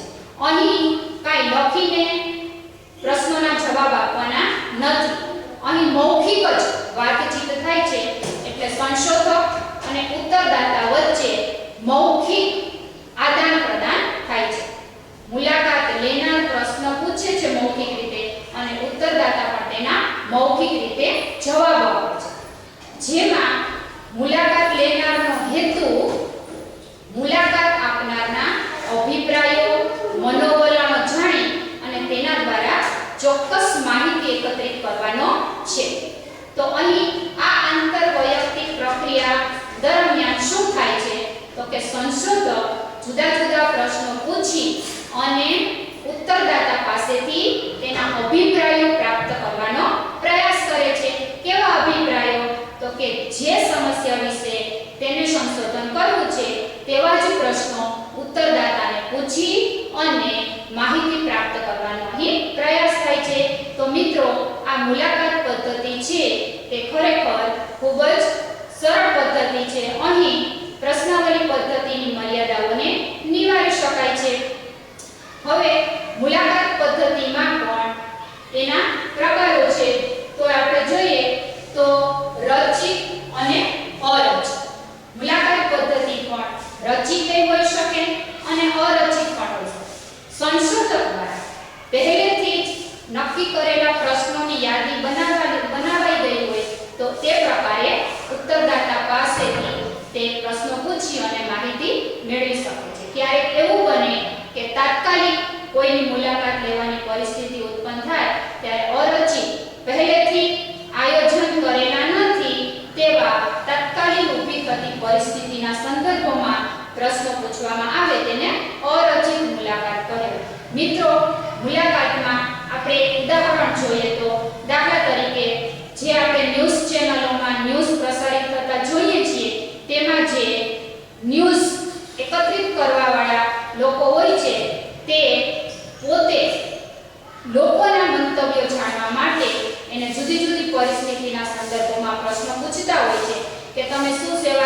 કર્યું. કોરોનાનો રોગ અત્યારે જે મહામારી ચાલી રહી છે તે સંદર્ભમાં તમે શું માનો છો, તેમાં કેવી કેવી સાવચેતી રાખવી જોઈએ, આવા પ્રશ્નો પૂછી અને સામેવાળી વ્યક્તિ પાસેથી જવાબો મેળવવાના પ્રયાસ કરવામાં આવે છે.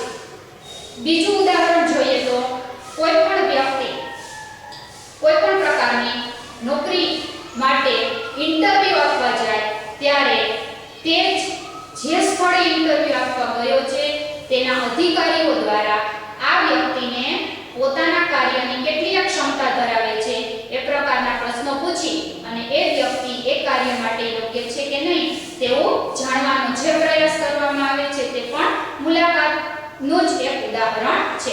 તો મિત્રો, આ રીતે મુલાકાત પદ્ધતિ દ્વારા સંશોધક છે તે મનોવૈજ્ઞાનિક પાસાઓની માહિતી મેળવીને પણ સંશોધન કાર્ય કરી શકે છે. હવે મુલાકાત પદ્ધતિના પણ લાભાલાભ છે. તો મુલાકાત પદ્ધતિનો પહેલો લાભ જોઈએ તો શું છે કે મુલાકાત પદ્ધતિ દ્વારા બાળકો અને અશિક્ષિતોનો પણ અભ્યાસ થઈ શકશે. કારણ કે અહીં લખવાનું કે વાંચવાનું જરૂરી હોતું નથી, એટલે પ્રશ્નો પૂછીને પણ માહિતી પ્રાપ્ત કરી શકાય છે. બીજો એનો લાભ એ છે કે જો કોઈ ઉત્તરદાતા સંશોધકના પ્રશ્નનો જવાબ આપવામાં સંકોચ અનુભવતા હશે એવું જો સંશોધકને લાગશે તો તે ઉત્તરદાતાની એ હિચકિચાહટ કે જે કોઈ પણ મૂંઝવણ છે, સંકોચ છે, તેને દૂર કરવાનો પ્રયાસ કરી તેનો વિશ્વાસ સંપાદિત કરી અને તેને જવાબ આપવા માટે પ્રેરી શકશે. તો તેને સમજાવવામાં આવે કે બે આ તમારી માહિતી જે છે તે મારે અમુક પ્રકારનું સંશોધન કરવાનું છે, તેના ઉપયોગમાં જ હું લઈશ, અન્ય ક્યાંય તમારી માહિતીને હું જણાવીશ નહીં, લીક નહીં કરું વગેરે રીતે તેને સમજાવીને તેની પાસેથી માહિતી લઈ શકાય છે. જ્યારે પ્રશ્નાવલી પદ્ધતિમાં આ વસ્તુ શક્ય હોતી નથી. ત્યાર પછી તેની મર્યાદાઓની વાત કરીએ તો મુલાકાત પદ્ધતિ છે એની પહેલી મર્યાદા છે કે મુલાકાત પદ્ધતિ કેવી છે તો કે તેમાં સમય બહુ લાગે છે. કારણ કે જેટલી વ્યક્તિઓની મુલાકાત લેવી હોય તેની પાસે રૂબરૂ જવું પડે છે. દરેક વ્યક્તિ કેટલી દૂર રહેતી હોય, કેટલી નજીક રહેતી હોય તે બહુ નક્કી કરી શકાતું નથી. દૂર દૂર રહેતી વ્યક્તિની પણ મુલાકાત લેવી હોય તો ત્યાં જવું પડે છે રૂબરૂ, એટલે સમય પણ બહુ લાગે, ખર્ચાળ છે અને શક્તિનો પણ વધારે ઉપયોગ થાય છે. તો અહીં પ્રશ્નાવલી પદ્ધતિની તુલનાએ મુલાકાત પદ્ધતિ ખર્ચાળ છે અને સમય અને શક્તિ પણ તેમાં વધુ લાગે છે. ત્યાર પછી બીજી એની મર્યાદા છે કે મુલાકાત લેનારના પૂર્વગ્રહોની અસર ઉત્તરદાતાના ઉત્તરો ઉપર પડી શકે. કારણ કે અહીં વાતચીત કરતી વખતે, પ્રશ્ન પૂછતી વખતે કોઈ એવા ટ્યુનમાં પ્રશ્ન પૂછાઈ જાય તો ઉત્તરદાતા એ જ ટ્યુનને અનુસરી અને પોતાને જે કહેવું છે એની બદલે જે મુલાકાત લેનાર એવું પોતાની પાસેથી કોઈ એવો જવાબ કઢાવવા ઈચ્છે છે તેવું માની લઈ અને તે દિશામાં પોતાના જવાબ આપશે. એટલે અહીં ઉત્તરદાતાને ક્યારેક ચોક્કસ પ્રકારના જવાબ આપવા માટેનું દિશા સૂચન પણ મળી જાય છે. તો આ રીતે મુલાકાત પદ્ધતિની આ હતી મર્યાદા. તો મિત્રો, અહીં આપણે 5 પ્રકારની પદ્ધતિઓની ચર્ચા કરી છે. તેમાં દરેક પદ્ધતિઓનો ઉપયોગ માનવીના વર્તનના જુદા જુદા પાસાઓ વિશે માહિતી પ્રાપ્ત કરવાનો જ હેતુ છે. હવે ત્યાર પછીની આપણે વાત કરવાની છે મનોવૈજ્ઞાનિક કસોટી. તો આ મનોવૈજ્ઞાનિક કસોટી જે છે તે આપણી છઠ્ઠી પદ્ધતિ છે માનવીના વર્તનની માહિતી એકત્રિત કરવા માટે.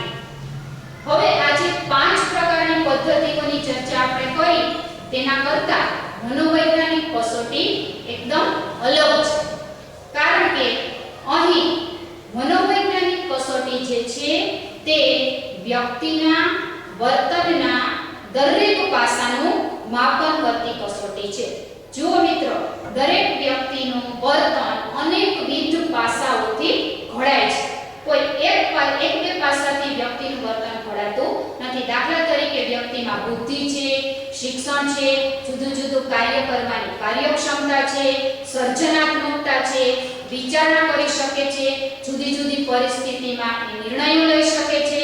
ત્યાર પછી જુદી જુદી વ્યક્તિઓમાં જુદા જુદા ક્ષેત્રની કોઈક વિશિષ્ટ સિદ્ધિઓ પ્રાપ્ત કરવાની પણ શક્યતાઓ સંભવિતતાઓ રહેલી છે. તો આ બધી બાબતોથી જ વ્યક્તિનું વર્તન ઘડાય છે. વ્યક્તિના વર્તનમાં એક બે પરિબળો નહીં પણ ઘણા બધા પરિબળો સમાયેલા છે. તો મનોવિજ્ઞાન જ્યારે માનવીના વર્તનનો વૈજ્ઞાનિક અભ્યાસ કરે છે ત્યારે મનોવિજ્ઞાને પણ માનવીના વર્તન માટે જવાબદાર અથવા તો માનવીના વર્તન પર અસર કરતા દરેક પાસાનો વૈજ્ઞાનિક અભ્યાસ કરવો જોઈએ. તો એ માટે જ મનોવૈજ્ઞાનિક કસોટીઓની રચના કરી અને માનવીના વર્તનના જુદા જુદા પાસાઓ વિશે માહિતી પ્રાપ્ત કરવાનો વૈજ્ઞાનિક પ્રયાસ કરવામાં આવે છે. તો મિત્રો, જેમ વ્યક્તિના વર્તનના વિવિધ પાસાઓ છે તે દરેક પાસાઓને માપવા માટે દરેક પ્રકારની અલગ અલગ મનોવૈજ્ઞાનિક કસોટીઓની પણ રચના કરવામાં આવેલી છે.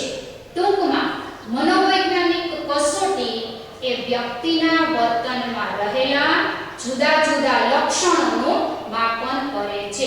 એટલે એમ કહી શકાય કે વ્યક્તિના વર્તનના જેટલા લક્ષણો તેટલી ભિન્ન મનોવૈજ્ઞાનિક કસોટી. તો મિત્રો, મનોવૈજ્ઞાનિક કસોટીઓની આપણે વાત કરીએ એમાં સૌપ્રથમ આપણે મનોવૈજ્ઞાનિક કસોટીની વ્યાખ્યા જોઈએ. તો અનાસ્ટસી દ્વારા અપાયેલી મનોવિજ્ઞાનની કસોટીની વ્યાખ્યા છે કે મનોવૈજ્ઞાનિક કસોટી એ શું છે કે મનોવૈજ્ઞાનિક કસોટી વ્યક્તિના વર્તનના નમૂનાનું વસ્તુલક્ષી માપન કરે છે. જો મિત્રો, અહીં એક શબ્દ આવ્યો છે વર્તનના નમૂનાનું, અને તે પણ કેવું? વસ્તુલક્ષી. વ્યક્તિનું સમગ્ર વર્તન ચકાસવું બહુ મુશ્કેલ છે. માટે તેના વર્તનના જુદા જુદા પાસાઓને ચકાસવા માટે જુદી જુદી પદ્ધતિઓ, જુદી જુદી કસોટીઓનો ઉપયોગ કરવામાં આવે છે. તો અહીં મનોવૈજ્ઞાનિક કસોટી જે છે તે વ્યક્તિના વર્તનના નમૂનારૂપ પાસાનું વસ્તુલક્ષી રીતે માપન કરે છે. દાખલા તરીકે, સમગ્ર વ્યક્તિના વર્તનમાં બુદ્ધિ છે તો એ એનું પાસું છે. તો બુદ્ધિનો અભ્યાસ કરીને વ્યક્તિમાં કેટલો બુદ્ધિઆંક રહેલો છે અથવા તો વ્યક્તિની બુદ્ધિ શક્તિ કેટલી છે તે જાણી શકાય. એ જ રીતે કોઈ પણ વ્યક્તિ જુદી જુદી સમસ્યાઓનો ઉકેલ કઈ રીતે મેળવે છે, ટૂંકમાં સમસ્યા ઉકેલની શક્તિ વ્યક્તિની કેવી છે તે જાણવું હોય તો સમસ્યા ઉકેલ માટેની મનોવૈજ્ઞાનિક કસોટી આપી અને તેના વિશેની માહિતી મેળવી શકાય. કોઈ પણ વ્યક્તિ કયા ક્ષેત્રમાં વધુ સફળ થશે એવું જાણવું હોય તો વ્યક્તિના વર્તનનું જ આ પાસું છે અભિયોગ્યતા. તો એ અભિયોગ્યતાને જાણવી હોય તો જેમાં અભિયોગ્યતાનું માપન થાય તેવી કસોટી દ્વારા વ્યક્તિના વર્તનના એ પાસાને ચકાસી શકાય. એ સિવાય વ્યક્તિ જુદી જુદી વ્યક્તિ, પદાર્થો અને પરિસ્થિતિઓ વિશે પોતાની માન્યતાઓ ધરાવે છે. તો એ પણ એના વર્તનનું જ પાસું છે. તો એને કહેવાય વ્યક્તિના મનોવલણ કે માનસિક તત્પરતા. તો આવી માનસિક તત્પરતા કેવી છે વ્યક્તિની એ માપવું હોય તો વર્તનના જ એક પાસા તરીકે તેના મનોવલણનો અભ્યાસ કરવા માટે મનોવલણ તુલાવો એવી મનોવૈજ્ઞાનિક કસોટીઓ પણ રચાયેલી છે. વ્યક્તિમાં પૂર્વગ્રહોનું પ્રમાણ કેટલું છે, વ્યક્તિમાં જુદા જુદા ક્ષેત્રે સિદ્ધિ હાંસલ કરવાની સિદ્ધિ પ્રેરણાઓ કેટલા પ્રમાણમાં છે, આવું બધું જાણવું હોય તો આ બધા વર્તનના પાસા છે. પણ બધા વિશે એક જ કસોટીમાં માહિતી નહીં મળી શકે. આ બધા વ્યક્તિના વર્તનના જુદા જુદા લક્ષણો છે. તો તેને માપવા માટે જુદી જુદી મનોવૈજ્ઞાનિક કસોટીઓને રચી અને ઉપયોગમાં લેવામાં આવે છે. તો મિત્રો, હવે તમને સમજાઈ ગયું હશે કે મનોવૈજ્ઞાનિક કસોટી એટલે શું. તો એ વ્યક્તિના વર્તનના નમૂનાનું વસ્તુલક્ષી રીતે માપન કરે છે. એટલે એકદમ તટસ્થતાથી માપન કરે છે. આવું માપન થતી વખતે ક્યાંય પણ સંશોધકના પૂર્વગ્રહો કે મનોવલણો એમાં પ્રવેશી જતા નથી, એટલે તટસ્થ મૂલ્યાંકન થાય છે. ત્યાર પછીની મનોવૈજ્ઞાનિક કસોટીની બીને દ્વારા અપાયેલી વ્યાખ્યા આપણે જોઈએ તો મનોવૈજ્ઞાનિક કસોટી એ વ્યક્તિની માનસિક પ્રક્રિયાઓ, લક્ષણો કે વિશેષતાઓનું ગુણાત્મક કે પરિમાણાત્મક માપન કરવાની પ્રવૃત્તિ છે. શું છે માનસિક પ્રક્રિયા? એટલે જે ઉચ્ચ પ્રકારની માનસિક પ્રક્રિયાઓ છે, બુદ્ધિ છે, નિર્ણય શક્તિ છે, સર્જનાત્મકતા છે, શિક્ષણ પ્રાપ્ત કરવાનું છે, આવી બધી જે માનસિક પ્રક્રિયાઓ વ્યક્તિના મગજમાં ચાલે છે, મનમાં ચાલે છે, તે માનસિક પ્રક્રિયાઓનું માપન મનોવૈજ્ઞાનિક કસોટી દ્વારા થાય છે.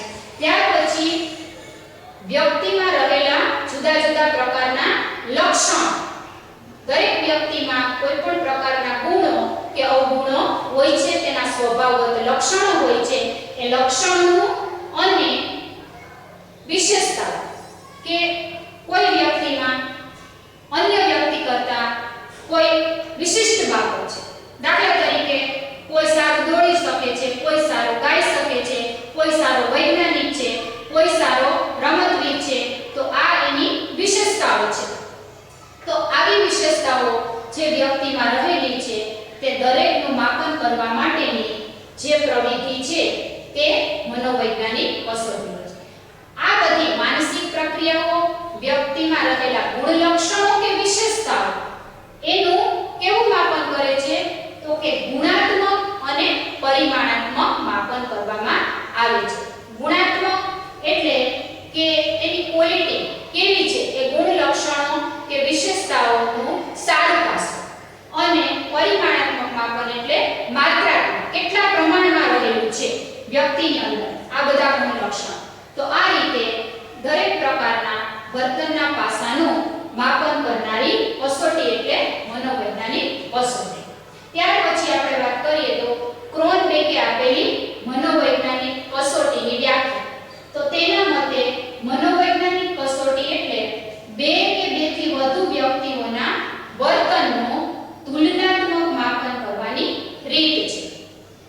બે વ્યક્તિના વર્તનમાં રહેલા તફાવતને જાણવો હોય કે સરખા પાસાને જાણવા હોય તો સમાનતા કે તફાવત જે કોઈ પણ બાબત રહેલી છે તેને ચકાસવી હોય તો મનોવૈજ્ઞાનિક કસોટીનો ઉપયોગ કરીને ચકાસી શકાય છે. દાખલા તરીકે બે વ્યક્તિની બુદ્ધિનું માપન કરવાનું હોય તો એક કસોટી બે વ્યક્તિઓને આપી તેનું જે પરિણામ જોવા મળે એ બુદ્ધિની બાબતમાં જો બંને સમાન જોવા મળે તો બંને વચ્ચે બુદ્ધિની બાબતમાં સમાનતા છે તેવું કહી શકાય. અને જો પરિણામ અલગ અલગ ભિન્ન જોવા મળે, એકનું વધુ જોવા મળે, એકનું ઓછું જોવા મળે, તો એક જ કસોટી દ્વારા બંનેના વર્તનના આ બુદ્ધિનું જે પાસું છે તેનો અભ્યાસ અહીંયા તુલનાત્મક રીતે કરી શકાય છે. તો મનોવૈજ્ઞાનિક કસોટીઓ જે છે તે બે વ્યક્તિઓ વચ્ચે રહેલા વર્તનના પાસાની સમાનતા કે તફાવતને તુલનાત્મક રીતે મૂલવવા માટે પણ ઉપયોગી છે. તો ત્યાર પછી હવે આવી મનોવૈજ્ઞાનિક કસોટીના લક્ષણોની આપણે ચર્ચા કરવાની છે. મનોવૈજ્ઞાનિક કસોટીના 6 લક્ષણો છે. પહેલું લક્ષણ છે વર્તનના નમૂનાનું માપ. બીજું લક્ષણ છે પ્રમાણિકતા. ત્રીજું લક્ષણ છે માનાંક. ચોથું લક્ષણ છે વસ્તુલક્ષીતા. પાંચમું છે યથાર્થતા અને છઠ્ઠું છે વિશ્વસનીયતા. તો મિત્રો આ જે મનોવૈજ્ઞાનિક કસોટીના લક્ષણો છે તેની બરાબર માહિતી તમારે મેળવી લેવાની છે. વિકલ્પમાં પણ આ લક્ષણોની વ્યાખ્યાના પ્રશ્ન તમને પૂછાઈ શકે, અથવા તો મનોવૈજ્ઞાનિક કસોટીની વ્યાખ્યા આપી અને મનોવૈજ્ઞાનિક કસોટીના લક્ષણો જણાવી કોઈ પણ 2 કે 3 ની સમજૂતી આપો એવો પ્રશ્ન પણ પૂછાઈ શકે. તો સૌપ્રથમ મનોવૈજ્ઞાનિક કસોટીના પહેલા લક્ષણની આપણે વાત કરીએ. પહેલું લક્ષણ છે વર્તનના નમૂનાનું માપ. તો એ બાબત આપણે અહીં અનાષ્ટસીની મનોવૈજ્ઞાનિક કસોટીની વ્યાખ્યામાં જોઈ ગયા છીએ કે વ્યક્તિના વર્તનના નમૂનાનું વસ્તુલક્ષી માપન કરે છે. કોઈ પણ વ્યક્તિના સમગ્ર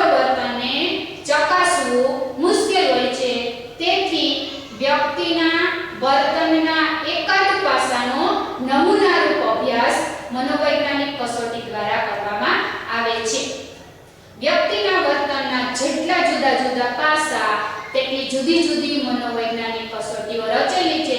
સંશોધક વ્યક્તિના વર્તનના કયા પાસાનો અભ્યાસ કરવા ઈચ્છે છે તેના આધારે તે પાસાને જાણી શકાય તેવી માહિતી પ્રાપ્ત થાય તેવી મનોવૈજ્ઞાનિક કસોટીનો ઉપયોગ માહિતી એકત્રિત કરવા માટે કરી શકાય. તો વર્તનના નમૂનાનું માપન કરે છે મનોવૈજ્ઞાનિક કસોટી. ત્યાર પછી બીજું એનું લક્ષણ છે પ્રમાણિકતા. મિત્રો, મનોવૈજ્ઞાનિક કસોટીઓ જે છે તેમાં આ બધી બાબતો ખૂબ જ મહત્વની છે. પ્રમાણિકતા એટલે શું? તો કે જે કસોટી માટે જે સૂચનાઓ તૈયાર કરવામાં આવી હોય, જે સમય મર્યાદા નક્કી કરવામાં આવેલી હોય અને કસોટીનું જે સંચાલન કરવાનું છે એની જે રીત છે તેમાં એક સૂત્રતા હોવી જોઈએ. જે સમયે કસોટી અવારનવાર ઉપયોગમાં લેવાતી હોય તો દરેક વખતે તે કસોટીના સંચાલનમાં એક સૂત્રતા જળવાય તે બહુ જરૂરી બાબત છે. તો પ્રમાણિકતા એટલે શું? મનોવૈજ્ઞાનિક કસોટીનું સંચાલન કરવાની અને તેના પરથી પ્રાપ્તાંકો તારવવા માટે નક્કી કરેલી ચોક્કસ પદ્ધતિ. જો મિત્રો, કસોટીનું સંચાલન એટલે કોઈ પણ કસોટી કેટલા સમયમાં પૂરી કરવી, કસોટીના જવાબો કઈ રીતે ભરવા અને દરેક વખતે આ બધી સૂચના કસોટી આપનારે કઈ રીતે આપવી. તો દરેક વખતે 2 થી 3 વખત કે વધુ વખત પણ જ્યારે એકને કસોટી લેવાય ત્યારે આ એની જે દરેક બાબતો છે, સમય મર્યાદા અને સૂચનાઓ, તેનું એક સૂત્રતાથી પાલન કરવાનું છે. એમાં વારંવાર સમયમાં અને સૂચનાઓમાં જો ફેરફાર થઈ જશે તો જે માહિતી પ્રાપ્ત થશે તે વિશ્વસનીય પ્રાપ્ત નહીં થાય. તો સંચાલન કરવાની અને તેના પરથી પ્રાપ્તાંકો તારવવા. પ્રાપ્તાંકો એટલે ગુણ અથવા માર્ક્સ. કસોટી ઉપર એના જવાબોના આધારે સંશોધકે જે પ્રકારે ગુણ મળે તેની રીત ચોક્કસ નક્કી કરેલી હોય છે. દાખલા તરીકે, જો કસોટીના પ્રશ્નના જવાબ હા કે નામાં આપવાના હોય તો હા માટે 1 ગુણ અને ના માટે 0 ગુણ એવું પણ નક્કી કરી શકાય. તો જેટલી હા ઉપર ટીક માર્ક થયેલ છે એટલા એક એક કરી એનો સરવાળો થાય. એ સિવાય વિકલ્પવાળા પ્રશ્નોના જવાબવાળી પણ કસોટી હોઈ શકે, જેમાં માત્રાત્મક કે વધુ સંમત, સંમત, તટસ્થ, ઓછા સંમત કે બિલકુલ અસંમત, આવી 5 પ્રકારની તીવ્રતાવાળા વિકલ્પો પણ હોય. એમાં 5, 4, 3, 2, 1 એ રીતનું જે ગુણાંકન કસોટી બનાવનારે નક્કી કરેલું હોય તેને પ્રાપ્તાંકો કહેવાય. ત્યાર પછી કસોટી ભરાઈ જાય ત્યારે વ્યક્તિએ જે પ્રકારે જે જવાબ ટીક માર્ક કરેલા છે તેના આધારે છેલ્લે તેના ગુણોનો સરવાળો થાય. આને કહેવાય પ્રાપ્તાંક. તો વર્તનના જે પાસાને માપવા માટે જે મનોવૈજ્ઞાનિક કસોટી બનાવેલી હોય તેના ગુણ કે માર્ક્સ કઈ રીતે નક્કી કરવા તેની પણ રીત એ બનાવનારે પ્રસ્થાપિત કરેલી જ હોય છે. તે રીતને જ અનુસરવું પડે. એ સિવાય પોતાની રીતે એ પ્રાપ્તાંકોને ગણવા માટે કે એનું મૂલ્યાંકન કરવા માટે અન્ય વ્યક્તિ જેની કસોટી વાપરતી હોય તો પોતાની રીતે એમાં ફેરફાર કરી શકે નહીં. તો પ્રમાણિકતા એટલે શું? તો કે કસોટીનું સંચાલન કરવાની અને તેના પરથી પ્રાપ્તાંકો તારવવા માટે જે રીત નક્કી કરેલી છે તે ચોક્કસ પ્રકારની જે રીત છે તેને પ્રમાણિકતા કહેવાય. તેને જ અનુસરવાનું છે. તો જ્યારે એક જ કસોટી અલગ અલગ સમયે લેવાય ત્યારે તેની સમય મર્યાદા અને તેની સૂચનાઓનું પાલન વ્યવસ્થિત રીતે કસોટીના સંચાલકે કરવાનું હોય છે. તેને કહેવાય પ્રમાણિકતા. 5-7 વખત એકને કસોટી વાપરવામાં આવે અને દરેક વખતે એના સમયમાં ફેરફાર કરી દેવામાં આવે, એમાં આપવાની સૂચનાઓમાં ફેરફાર કરી દેવામાં આવે તો પરિણામો ઉપર તેની ગંભીર અસર પડે. દાખલા તરીકે, જો તમારે ખાલી વિકલ્પવાળા 25 પ્રશ્નો જ ભરવાના હોય તો તમને 25 મિનિટનો સમય આપવામાં આવે અને વધારે પ્રશ્નો લખવાના હોય તો તમને 75 મિનિટ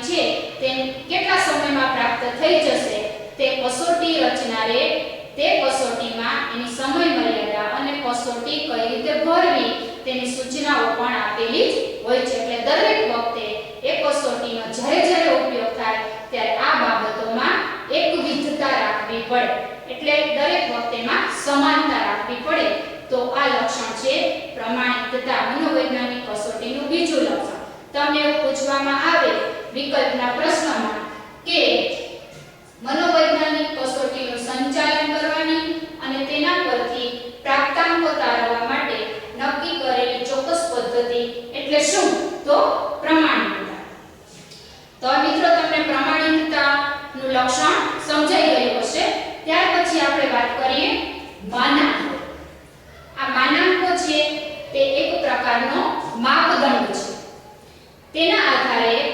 પ્રાપ્ત થતી માહિતીને જે તે કસોટીના માનાંકો સાથે સરખાવવામાં આવે છે મનોવૈજ્ઞાનિક કસોટીઓમાં માનાંકોનું સ્થાન ખૂબ જ અગત્યનું છે માનાંકો છે તે કસોટીનું પ્રમાણીકરણ કરતી વખતે સ્થાપવામાં આવેલા ચોક્કસ પ્રકારના માપદંડો છે તેના આધારે જ અન્ય ઉપર જ્યારે કસોટી ઉપયોગમાં લેવામાં આવે ત્યારે તે પરિણામ તૈયાર કરતી વખતે તે કસોટીના માનાંકોને ધ્યાનમાં લઈ અને પ્રાપ્ત થયેલા પરિણામને આપણે એનું અર્થઘટન કરવાનું છે તો માનાંકો છે તે મનોવૈજ્ઞાનિક કસોટીમાં ઘણા અગત્યના છે માનાંકો એટલે શું તો કે કસોટીનું સમધારણ કે સરેરાશ કાર્ય દાખલા તરીકે ધોરણ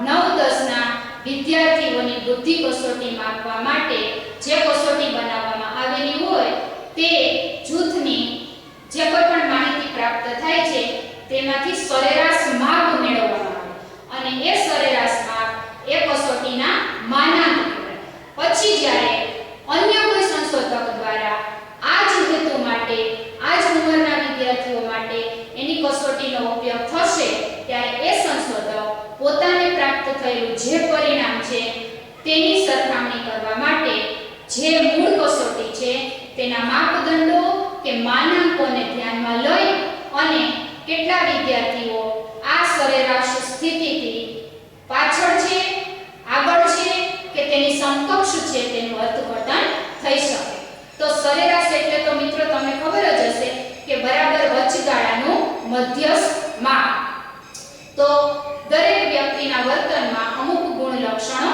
મધ્યસ્થ પ્રમાણમાં સરેરાશ પ્રમાણમાં હોય છે એટલે આ દરેક કસોટીના માનાંકો પોતાની રીતે અલગ અલગ રીતે સ્થપાયેલા હોય છે એટલે જે ગુણ લક્ષણ માટે કસોટી ઉપયોગમાં લેવાની હોય તે કસોટીના માનાંકો છે તેની સાથે આવતા પણ પરિણામને સરખાવવાનું રહે છે તો આ માનાંકો છે તે કસોટીનું સમધારણ કે સરેરાશ કાર્ય છે હવે જે કસોટી ધોરણ 9-10 ના વિદ્યાર્થીઓના જૂથ ઉપર માનાંકો પ્રસ્થાપિત કરેલી છે તે કસોટી તેનાથી વધુ ઉંમર એટલે કે પુખ્ત વયના કે એથી પણ વધુ ઉંમરની વ્યક્તિઓ ઉપર આ કસોટીનો ઉપયોગ થઈ શકે નહીં તો મિત્રો જુદી જુદી ઉંમર જાતિ અને અન્ય ગુણ લક્ષણોના આધારે ચોક્કસ સમૂહો ઉપર જે માનાંક પ્રસ્થાપિત થયા હોય તેવી કસોટીને તેવા જ જૂથ ઉપર ઉપયોગમાં લઈ શકાય અન્યત્ર ક્યાંય તેને ઉપયોગમાં લઈ શકાતું નથી તો આ હતા માનાંકો ત્યાર પછી આપણે વાત કરીએ મનોવૈજ્ઞાનિક કસોટીની ચોથી વસ્તુલક્ષિતા વિશે તો વસ્તુલક્ષિતા એટલે પક્ષપાત વગરનું મૂલ્યાંકન તટસ્થ મૂલ્યાંકન અહીં જે કોઈ પણ માહિતી એકત્રિત કરવામાં આવે છે મનોવૈજ્ઞાનિક કસોટીઓ દ્વારા એના ઉપર જે કોઈ પણ પ્રાપ્તાંકો પ્રાપ્ત થાય છે માહિતી મળે છે એમાં સંશોધક કે મનોવૈજ્ઞાનિક પોતાના પૂર્વગ્રહો કે માન્યતાઓને પ્રવેશવા દીધા વગર વસ્તુલક્ષી રીતે તટસ્થ રીતે આ માહિતીનું અર્થઘટન કરી શકે છે ત્યાર પછી પાંચમેનું લક્ષણ છે યથાર્થતા યથાર્થતા એટલે શું તો જે વર્તનના નમૂનાનું માપન કરવા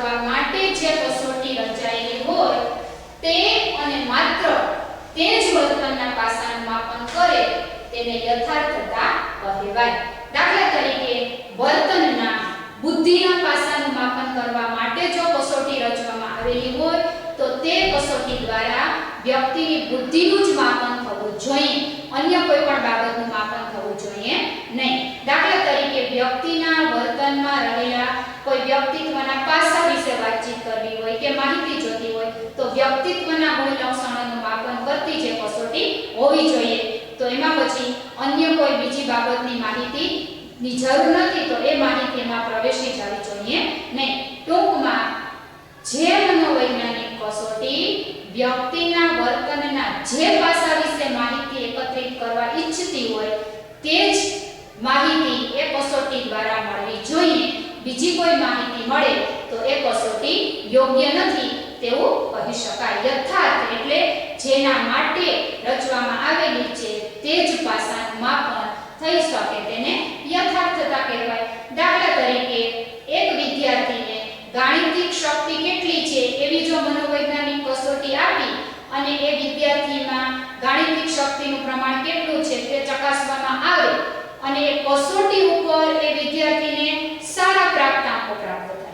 હવે આ જ વિદ્યાર્થી જે પોતાનો અભ્યાસક્રમ કરે છે એમાં ગણિતના વિષયમાં જ્યારે ટેસ્ટ લેવાય કે કોઈ બીજી પરીક્ષા લેવાય ત્યારે એમાં એને જો ગુણ ઓછા આવે, એમાં એનો નબળો દેખાવ હોય તો આ જે ગાણિતિક કસોટી છે તે યથાર્થ નથી તેવું કહી શકાય. આ રીતે યથાર્થતા એટલે વ્યક્તિના વર્તનના નમૂનાના જે પાસાનું માપન કરવા માટે કસોટી રચાઈ હોય તે જ પાસાનું માપન તેમાં થવું જોઈએ. અન્ય કોઈ બાબતનું માપન થશે તો જેનું માપન કરવાનો પ્રયાસ કરવામાં આવેલો છે તે વિશેની કોઈ પણ માહિતી નહીં મળી શકે. તો આ હતું યથાર્થતાનું લક્ષણ. ત્યાર પછી મનોવૈજ્ઞાનિક કસોટીનું છેલ્લું લક્ષણ છે વિશ્વસનીયતા. વિશ્વસનીયતા એટલે શું મિત્રો? તો કે વિશ્વસનીયતા એટલે કસોટીના પરિણામોમાં જોવા મળતું સાતત્ય કે સુસંગતતા. એટલે એકને એક કસોટી વારંવાર 2-4 મહિને કે 6 મહિને લેવામાં આવે અને લગભગ સમાન પરિણામ મળે, સુસંગત પરિણામ મળે તો કહી શકાય કે આ કસોટી વિશ્વસનીય છે. વારંવાર કસોટીનું જે પરિણામ મળે છે તે વિસંગત મળે તો આ કસોટી જે છે તે વિશ્વસનીય માહિતી આપી શકતી નથી તેવું સાબિત થાય. દાખલા તરીકે કોઈ વિદ્યાર્થીને એક બુદ્ધિ કસોટી આપી, તે સમયે એ બુદ્ધિ કસોટી ઉપર એ વ્યક્તિનો બુદ્ધિ આંક 90 આવ્યો. 2 મહિના પછી એ જ વ્યક્તિને એ બુદ્ધિ કસોટી આપી ત્યારે પણ એનો બુદ્ધિ આંક 90 આવ્યો તો કહી શકાય કે આ બુદ્ધિ કસોટી ઉપર મળતા પરિણામો વચ્ચે સુસંગતતા છે. જો 90 ની બદલે 40 કે 50 જેવો આંક મળી જાય કે સીધો 120 કે 130 આંક મળી જાય તો પરિણામો વચ્ચે સુસંગતતા જોવા મળી નથી તેવું કહી શકાય. એટલા માટે વર્તનના કોઈ પણ પાસાનો અભ્યાસ કરતી વખતે જે કસોટી રચાય તે પાસાનો અભ્યાસ સમયાંતરે જ્યારે કરવા માટે તે કસોટીઓ ઉપયોગમાં લેવાય ત્યારે મળતા પરિણામો વચ્ચે શું હોવું જોઈએ? તો સુસંગતતા હોવી જોઈએ. તો એને કહેવાય વિશ્વસનીયતા. તમને એવો પ્રશ્ન પૂછાઈ શકે કે કસોટીના પરિણામોમાં જોવા મળતી સુસંગતતા એટલે મનોવૈજ્ઞાનિક કસોટીનું કયું લક્ષણ? તો વિશ્વસનીયતા.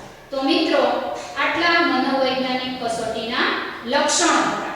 તો જુદા જુદા વર્તનના જે પાસાઓ છે બુદ્ધિ, સ્મૃતિ, શિક્ષણ, સમસ્યા ઉકેલ, સર્જનાત્મકતા, નિર્ણય પ્રક્રિયા, વ્યક્તિમાં રહેલા મનોવલણો, વ્યક્તિમાં રહેલા પૂર્વગ્રહો, વ્યક્તિમાં રહેલી ચિંતા, હતાશા, વ્યક્તિનું માનસિક સ્વાસ્થ્ય, આ બધું જે કંઈ પણ છે એના વર્તનને અસર કરે છે તે બધા પાસાઓને માપવા માટે મનોવિજ્ઞાનમાં આવી મનોવૈજ્ઞાનિક કસોટીઓની રચના મનોવૈજ્ઞાનિકો દ્વારા કરવામાં આવે છે.